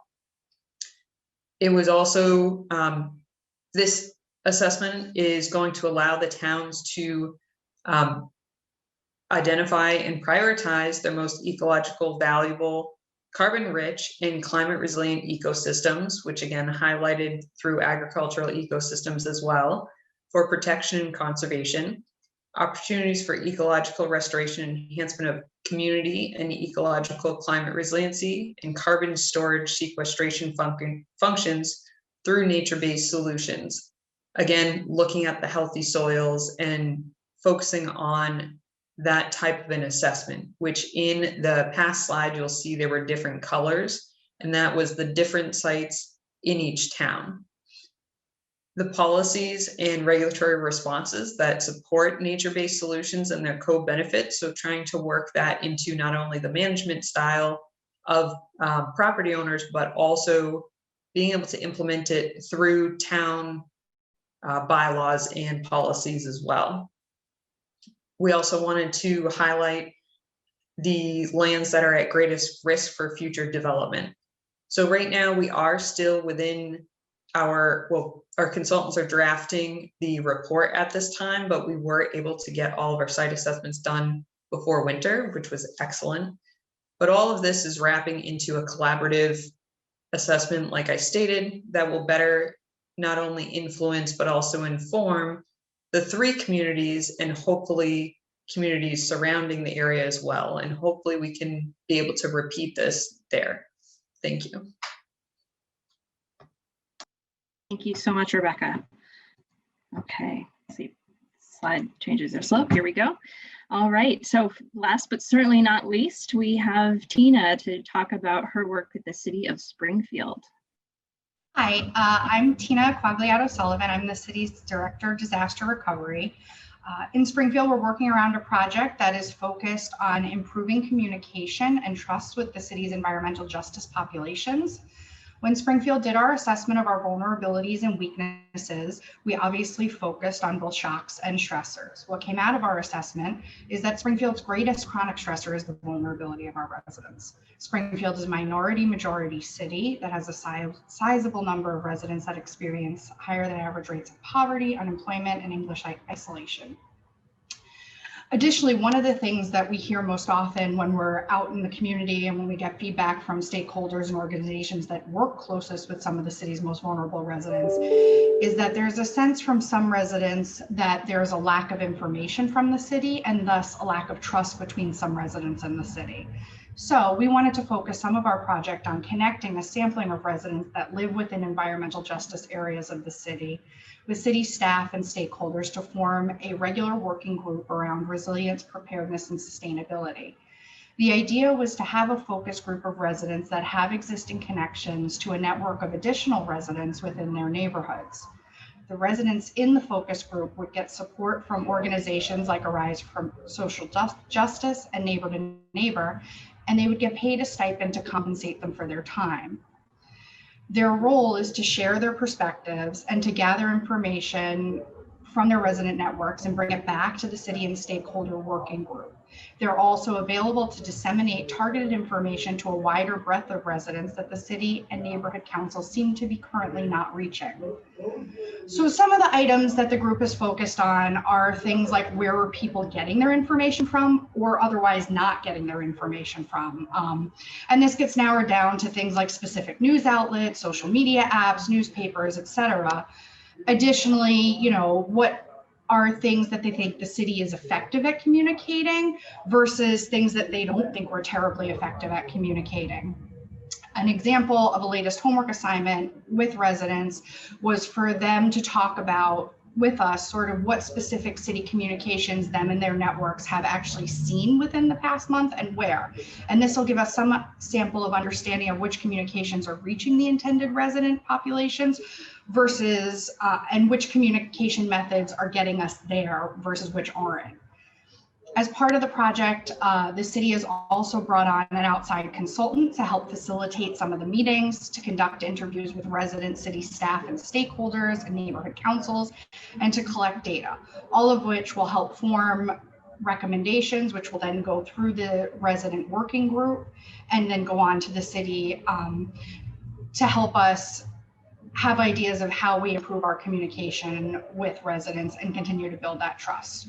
So the idea is that the recommendations will center around ways to create content in a more thoughtful fashion to ensure we're reaching those targeted residents and populations, how to expand the reach of the city's communication to those we aren't already reaching, strategies to build out additional lines of communication prior to disaster actually occurring, to better inform residents about where they can find information, and to help build some self-service capabilities within some residents around how to obtain information when they need it, and to continue building that trust between residents and the city where it doesn't already exist.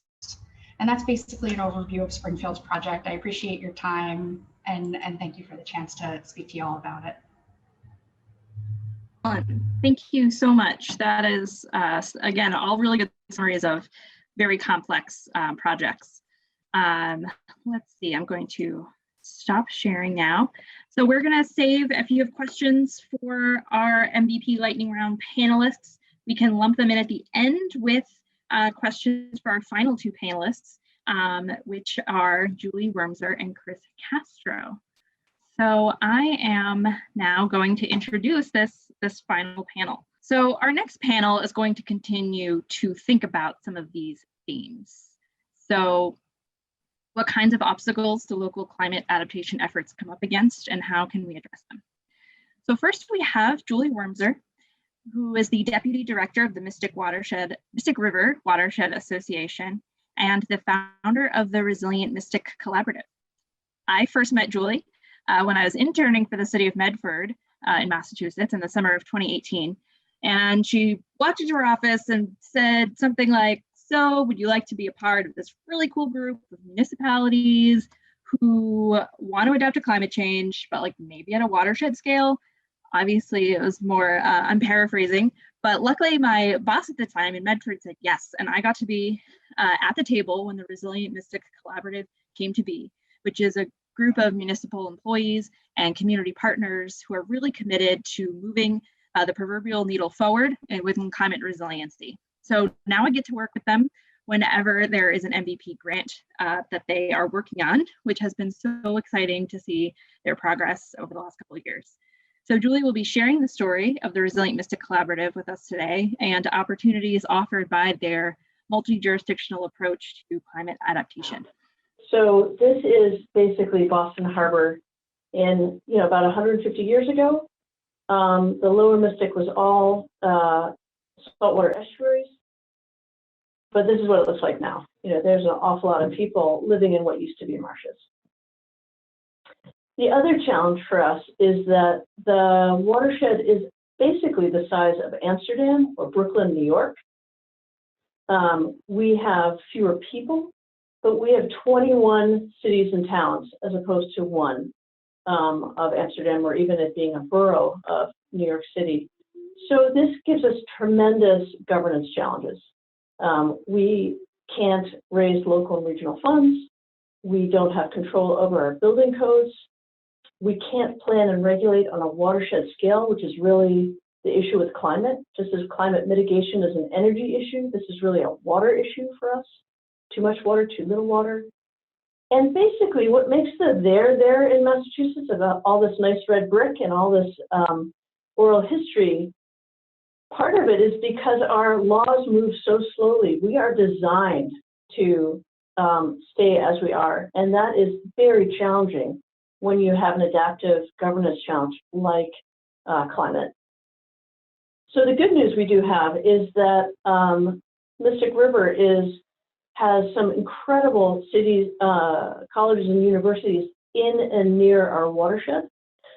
We do control zoning, and we do have this, as you've heard a bunch today, the Municipal Vulnerability Preparedness Program. Although it's not enough money as it's growing, it gives us great hope, and we are working to make it even bigger.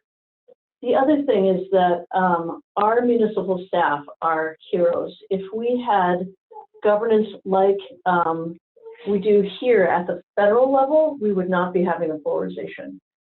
These folks have just stepped up to the plate.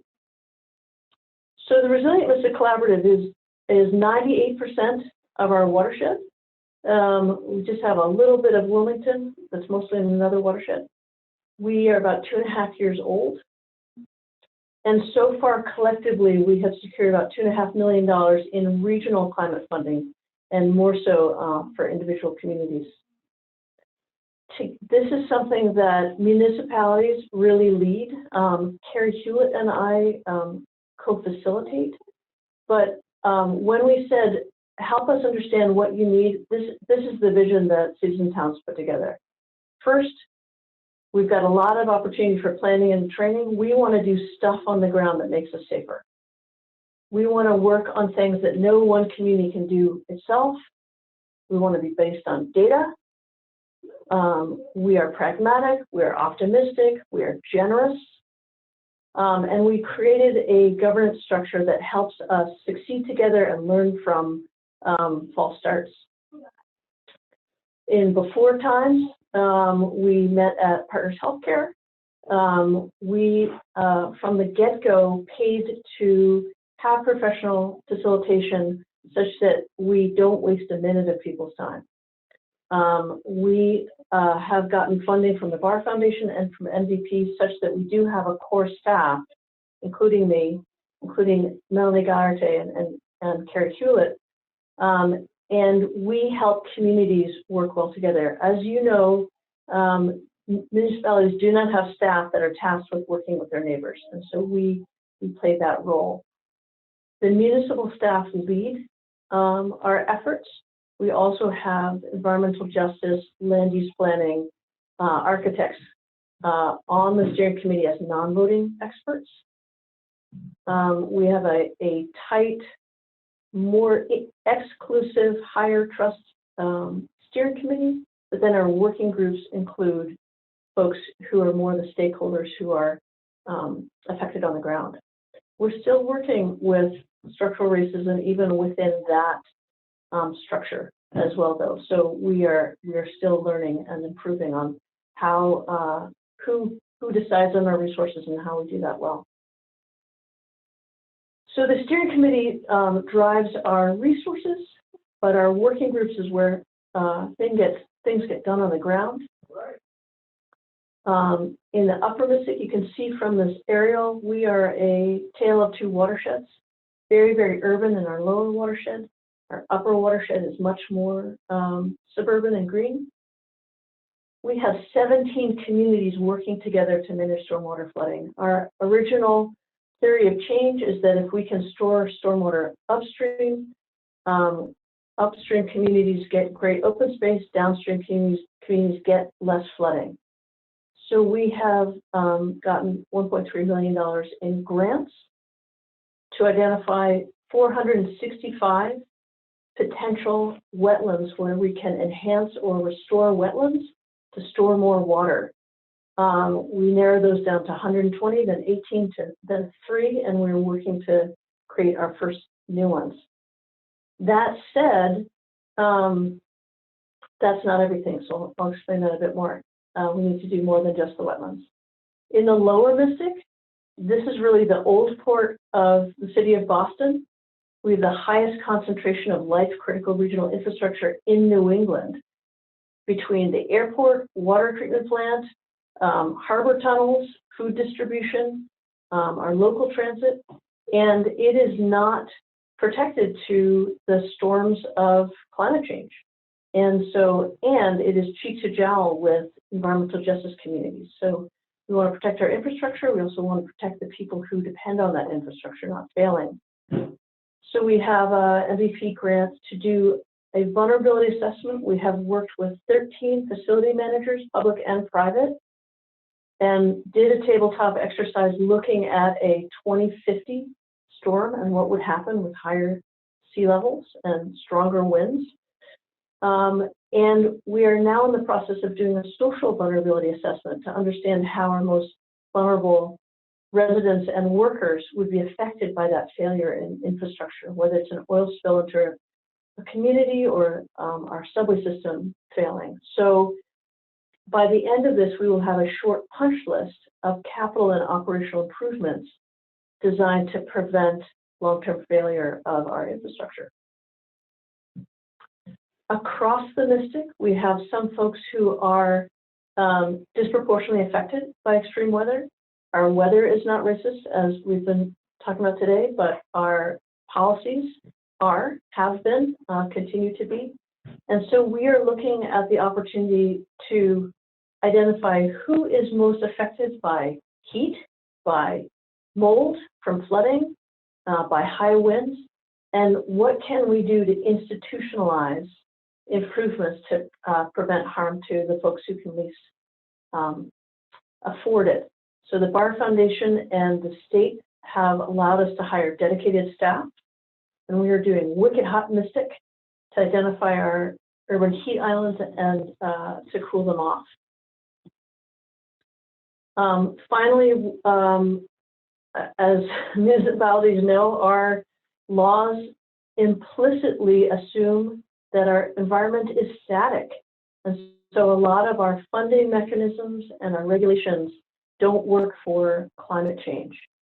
So with our 21 communities, and we represent 10% of the state's population, we are pooling our political clout to increase the resiliency of our coastal flooding defenses, to propose improvements to address climate change such that our regulations don't actually make things worse, and to increase MVP funding ideally from 10 million a year to 100 million a year, which is really only enough for design and permitting, much less construction.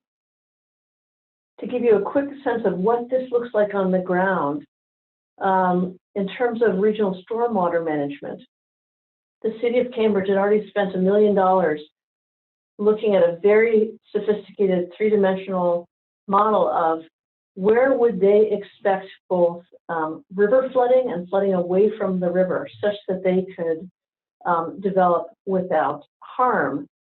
They gave that model to the entire watershed, and other communities put their stormwater systems into that model. We now have a watershed-wide hydrodynamic stormwater model such that we can test out what interventions are actually going to work.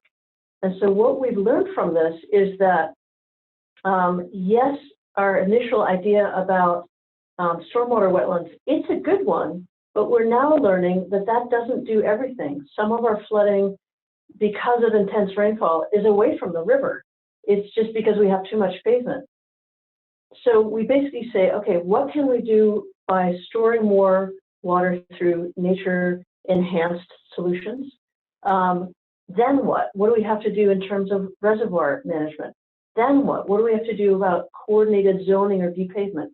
Then what? So our initial theory was too simple, but we're learning from that, and just a tremendous group of actually DPW folks leading this, and planners and conservation agents to work at a watershed scale. Wicked Hot Mystic, you can see the connection between the initial redlining which was not based on housing, it was based on rates. Basically, the Federal Housing Authority said, banks, you should lend to white folks, and particularly white folks from Northern Europe, and less so to Italians and Jews and African Americans. And you can see that history of divestment in where the hot spots, where there are fewer trees and more pavement, where that is today. And so the Boston Museum of Science, Cambridge and Brookline and Boston got together a couple years ago, did the citizen science effort, community science effort, to look at fine scale, where are those ground level hotter and more humid areas. They then created, through Landsat aerial data, these very fine-grained heat islands maps. We are going to do that for the entire watershed this next summer, both during the day, nighttime temperatures. And then what we will have is a map of those areas that need intervention to keep people from dangerous heat levels. And then we will work with communities, and we just got a grant from the Urban League of Cities, National Urban League. We just got a grant to work with communities on creating cooling opportunities that people love and help keep people safe. So that's us in a nutshell. This is our website where you can learn a lot more, but it's been a true joy and privilege to work with municipalities to step up to work together on this existential challenge. So Chris serves as the Senior Advisor to Orlando Mayor Buddy Dyer and as the Director of Sustainability and Resilience for the City of Orlando.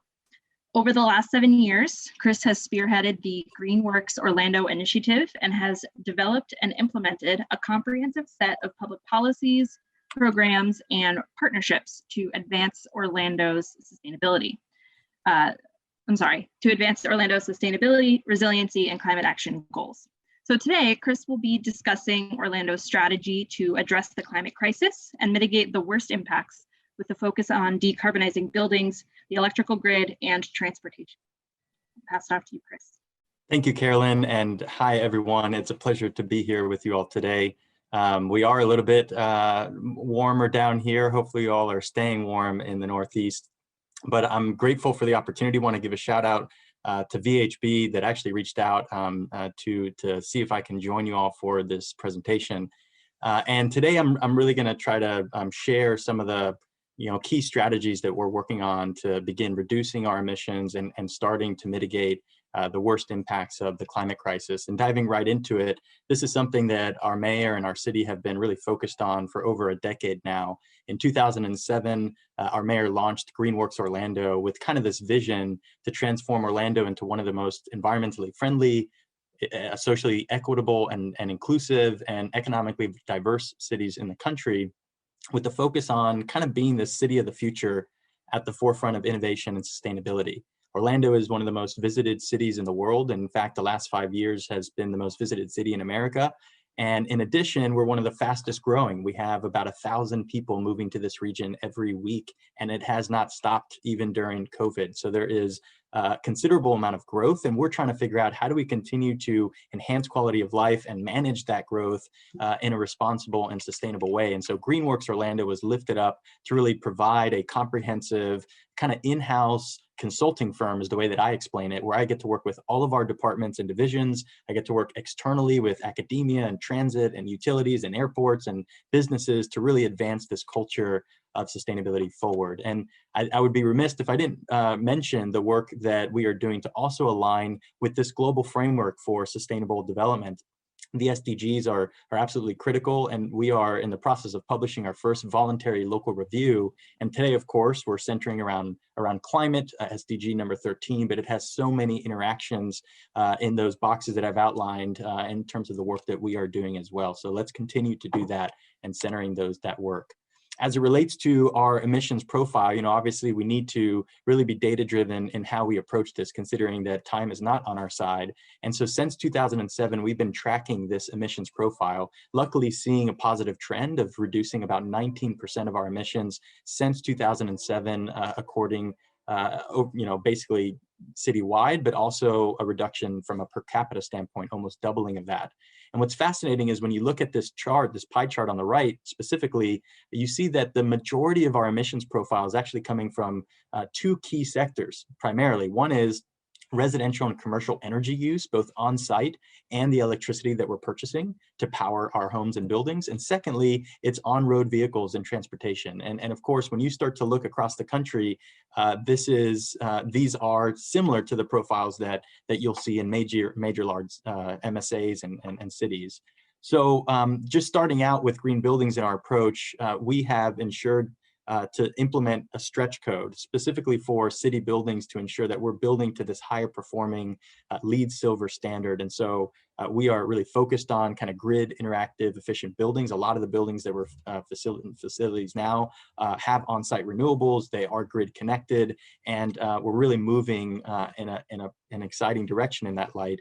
But in addition, we have over 7.2 million square feet that we own and operate and manage.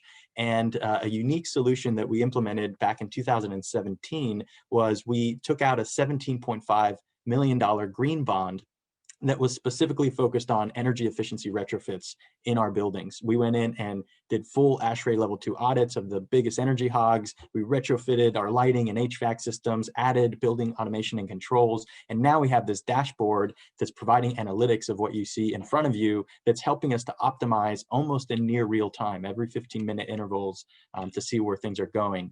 We've also looked at policy to get the rest of the built environment to think about efficiency and conservation and reducing emissions. And so we were one of the cities that implemented a building benchmarking, energy audits, and transparency policy, requiring buildings above 50,000 square feet to go through an annual energy benchmark, report that information, and make it fully publicly available on an open data portal. So now people can make more informed decisions about real estate transactions where they want to rent an apartment or where they want to buy a building for their business.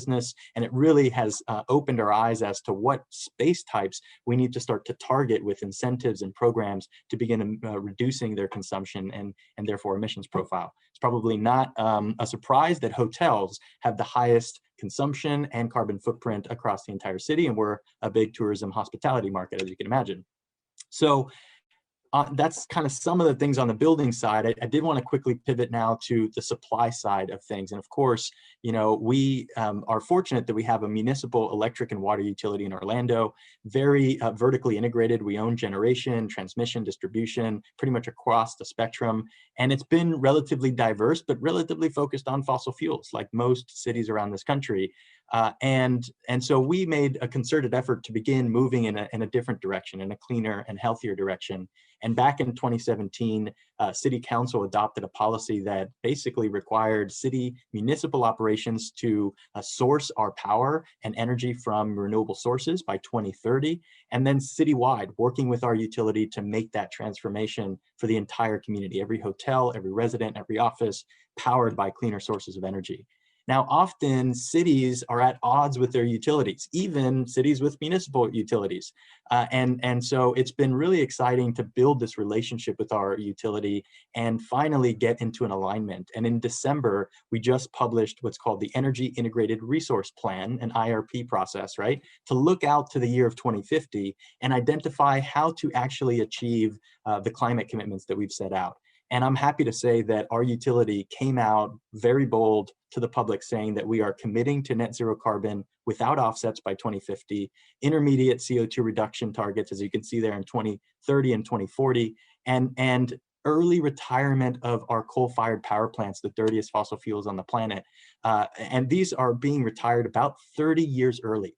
We have some of the newest coal-fired power plants in the country, the most recent one built in 1996. And we are about to turn that thing off at the latest by 2027, about only 20 years of existence or approaching, right?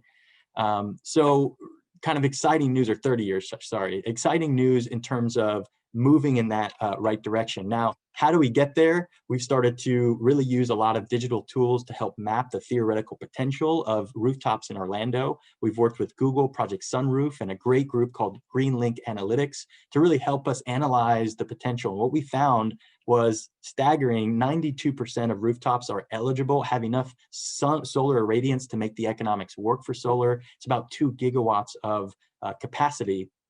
And we've now started to use this data to pinpoint specific city buildings that we're adding rooftop solar to. So what you see here is a group of fire stations that over the course of the last year during COVID, we were able to add rooftop solar. Some of them are brand new. Some of them are retrofits, but the idea here is we're beginning to target critical infrastructure like fire stations, like the emergency operations centers, like our neighborhood centers that become houses of refuge during and after storms, and make sure that they're able to disconnect from the grid and continue operating. We're doing a lot more with expanding rooftop solar, and in the community, helping our residents to access more affordable solar. In Florida, we don't allow third-party power purchase agreements. This is one of the biggest enablers for rooftop solar in the country. And so in Florida, we have to actually buy solar panels and equipment, not lease them or enter into a PPA. So we've been working with Solar United Neighbors to build cooperatives, help homeowners come together, bundle their demand, achieve a higher economies of scale, and therefore lower the price point for everybody engaged. And we've done megawatts of rooftop solar over the last few years just through that model. And utility scale certainly is a big part of where we're heading. So this is actually our first utility scale solar farm on a coal ash landfill. I always chuckle at the irony of that, but it started our progress. And now, even during COVID, we just brought on another 108 megawatts of utility scale solar that's continuing to diversify and clean our grid over time. And so here's just a quick kind of look at the expansive nature of these solar farms that we're beginning to put in to power our city. And one of the innovations Orlando's been helping to pioneer is photovoltaics, or floating solar. Believe it or not, when you fly into Orlando, it's kind of like Atlantis in reverse. There are so many water bodies, and those water bodies aren't some natural lakes, but most of them are man-made retention ponds that are there to hold that stormwater from these extreme rain events that we're beginning to see. And so Orlando has become a hotspot now with over 1 megawatt of photovoltaics around our city, and a lot more coming. This is a high-res image of at our airport. We now have one in the shape of the Orlando logo. And so when you're on your autonomous tram coming from your terminal to the main terminal, you'll see floating solar arrays popping up around our area. And of course, as we move towards more variable sources of energy like solar and wind and other renewables, we need to really think critically about long-term duration of energy storage. So we're testing lithium ion, we're testing vanadium redox flow batteries, but most excitingly, we're beginning a green hydrogen project where we're using floating solar to electrolyze water, store hydrogen, and using fuel cells to help basically true up the generation curve of solar as we start hitting some intermittencies with cloud cover or long duration storms. So in closing, I did want to just share some thoughts on decarbonizing transportation. All of this is obviously intermixed, but for Orlando, we are seeing rapid growth. We're expecting about doubling of our on-road vehicles, according to NREL projections. Right now, about 5,500 vehicles on the road registered, and we're looking to get over 12,000 vehicles by 2025. So we need to start to get ready for that. And the way that we're doing that in the city is we're beginning to make drastic changes of our own city fleet towards electric and zero emission, even things like motorcycles for the police department. We're adding charging infrastructure across the entire region, and I'm excited. I'm about to finish a project by the end of this month to activate 100 new level 2 stations. It's been about a year in the making, and during COVID, it's been quite the project, but we're excited because this is a new public charging network for our residents, for our own employees, and a DC fast charging hub in the middle of downtown. It'll be the largest hub for fast chargers in the state of Florida, and we're excited to be able to pioneer that. The last thing is working with transit and getting our bus system over to fully electric zero emission buses. This particular BRT, as you can see the map there, goes not just in the central business district, but also in some of our transit dependent neighborhoods. And it's important to realize that a lot of those neighborhoods have been subject to poor air quality due to this bus system over the last couple of decades since it's been around. So we're making an intentional effort to start in our downtown BRT, make this transition. And I'm happy to say we got all 14 buses funded and are rolling out now. So yeah, in closing, I heard some things around collaborations, and I'll say that one of the things that Orlando has set ourselves apart for is this culture of partnerships and collaborations with these various entities. And I'm happy to say that now we have this Regional Resilience Collaborative of now over 35 governments in East Central Florida that are working together to advance resiliency across this region. Everything from regional greenhouse gas inventories to regional vulnerability and risk assessments, things around health and equity and more. And so it's really exciting to kind of see more collaboration here in Orlando to replicate this good work that we're doing. And with that, I will turn it back to Carolyn. Thank you for the opportunity. Thank you so much, Chris. That was wonderful. And thanks for, we're all adapting here in our different, with our, our order and timing. We still have, what would you say, about 10 minutes for questions, Anne? Okay, about 10 minutes for questions. So I've been trying to keep track of the chat. So much good stuff happening here. One clarifying question for Julie is, someone asked, what is a stormwater wetland? So a wetland is where a wetland is where rain pools anyway. A stormwater wetland is where you do it on purpose after you have paved and urbanized a lot of your wetland. And so it's connecting some of those pipes back into natural areas. So instead of making all of your pipes bigger, you actually create green areas where you can have some habitat and recreational value as you are improving water quality and also flood management. Great, thank you. I thought that was an important one. And then there were a lot of great questions for Chris about some of the energy resilience projects going on in Florida. I did want to just highlight that there was a question about shading concerns for aquatic organisms from floating voltaics, and Chris posted a link in the chat to some research that you're doing. Is that? That's correct. Yeah, we are actually currently in the process of doing a national research project with NREL, the University of Central Florida, the city, the utility, and other partners to begin looking at what positive and or possible negative impacts could be realized through photovoltaics at scale. One of the things that we are realizing currently over the course of the last year is small gains in efficiency of floating solar versus rooftop or carport canopy. And it's primarily about mitigating the heat gain that these solar panels have. Obviously, being on a surface water body with high specific heat, it helps to mitigate a lot of the high extreme heat temperatures that we have. And therefore, we're seeing single-digit percentage increases of floating solar. And so that's one interesting thought. The other one is that we're seeing a minimizing of eutrophication and algae blooms as a result. A lot of these ponds don't have, riparian buffers around them, although we are starting to retrofit these ponds to do so and be more natural habitats. But because of that, we have a lot of runoff into these ponds and a bunch of algae that blooms in certain parts of the year. And because some of this floating solar is covering, percentages of the pond, it's minimizing the solar gain and therefore the amount of algae that is being bloomed around it. We are certainly concerned about, what could be the unintended consequence of impacts on the aquatic life. But I do want to highlight that these are stormwater retention ponds that are man-made. They're not natural spring-fed lakes. None of them are being put in those natural lakes. In fact, it's kind of an internal policy to not allow that moving forward. So it's only these man-made retention basins that are holding these water and don't have a lot of life in them other than that. Great, thanks for that explanation as well.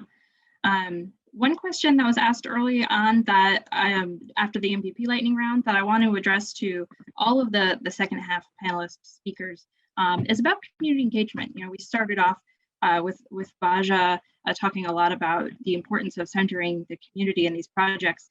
So there are a lot of questions about, what are some really good models used for community engagement that you found most effective at reaching the greatest number of residents? Even considering the pandemic, that really threw a wrench in a lot of the existing community engagement plans that I've been working with.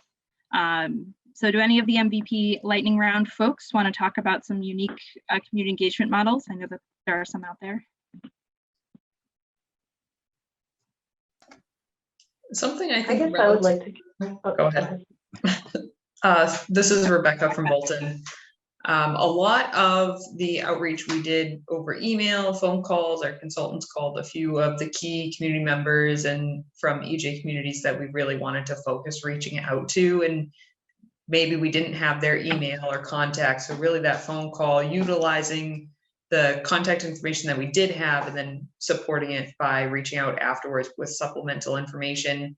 We also ended up live streaming all of our site assessments, which was really helpful for, not that a lot of people were on live, but it provided a recording to them then show them and engage them following via a link to allow them to experience the same thing that we did when we were out, just because we weren't allowed to have as many people and as many stakeholders as we wanted to during the pandemic under the current safety protocols.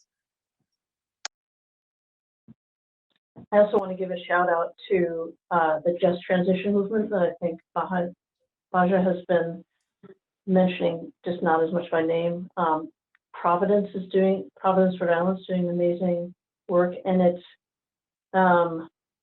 I think that image of an iceberg, 80% of community engagement happens before the workshop. If you're working to engage people who are not as comfortable in the workshops that we typically go to, like today.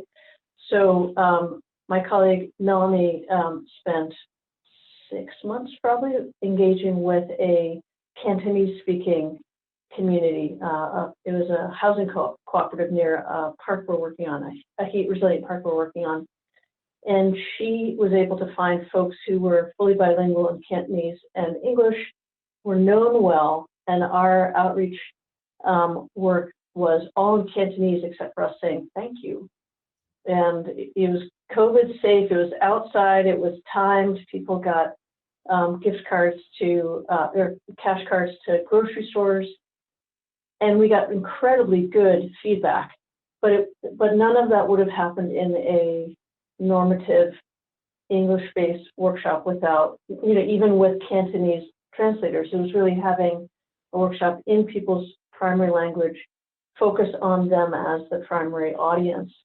And that made all the difference. And so it's really shifting us to do fewer projects in more depth and trying to be as efficient, but not reach the right people. I just add for Hampton, we have a decidedly low budget approach, which just, our experience has been doing site visits for both about MVP projects and other is always, much more effective than any sort of workshop and meeting that we can hold. In Springfield, sorry. No, go for it, Tina. In Springfield, I think we've found some effectiveness at using our existing stakeholder organizations like Arise for Social Justice, and the folks that do this sort of organization normally, they're a lot more effective than the city, I think, ever will be at getting folks to participate, in addition to paying people to participate.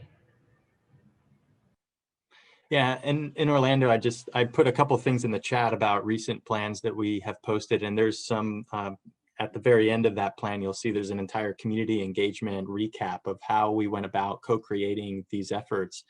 Being in this digital world that we're in, one of the things that we kind of pivoted towards is developing this kind of virtual Second Life workshop. And so I put one of those links in the chat there.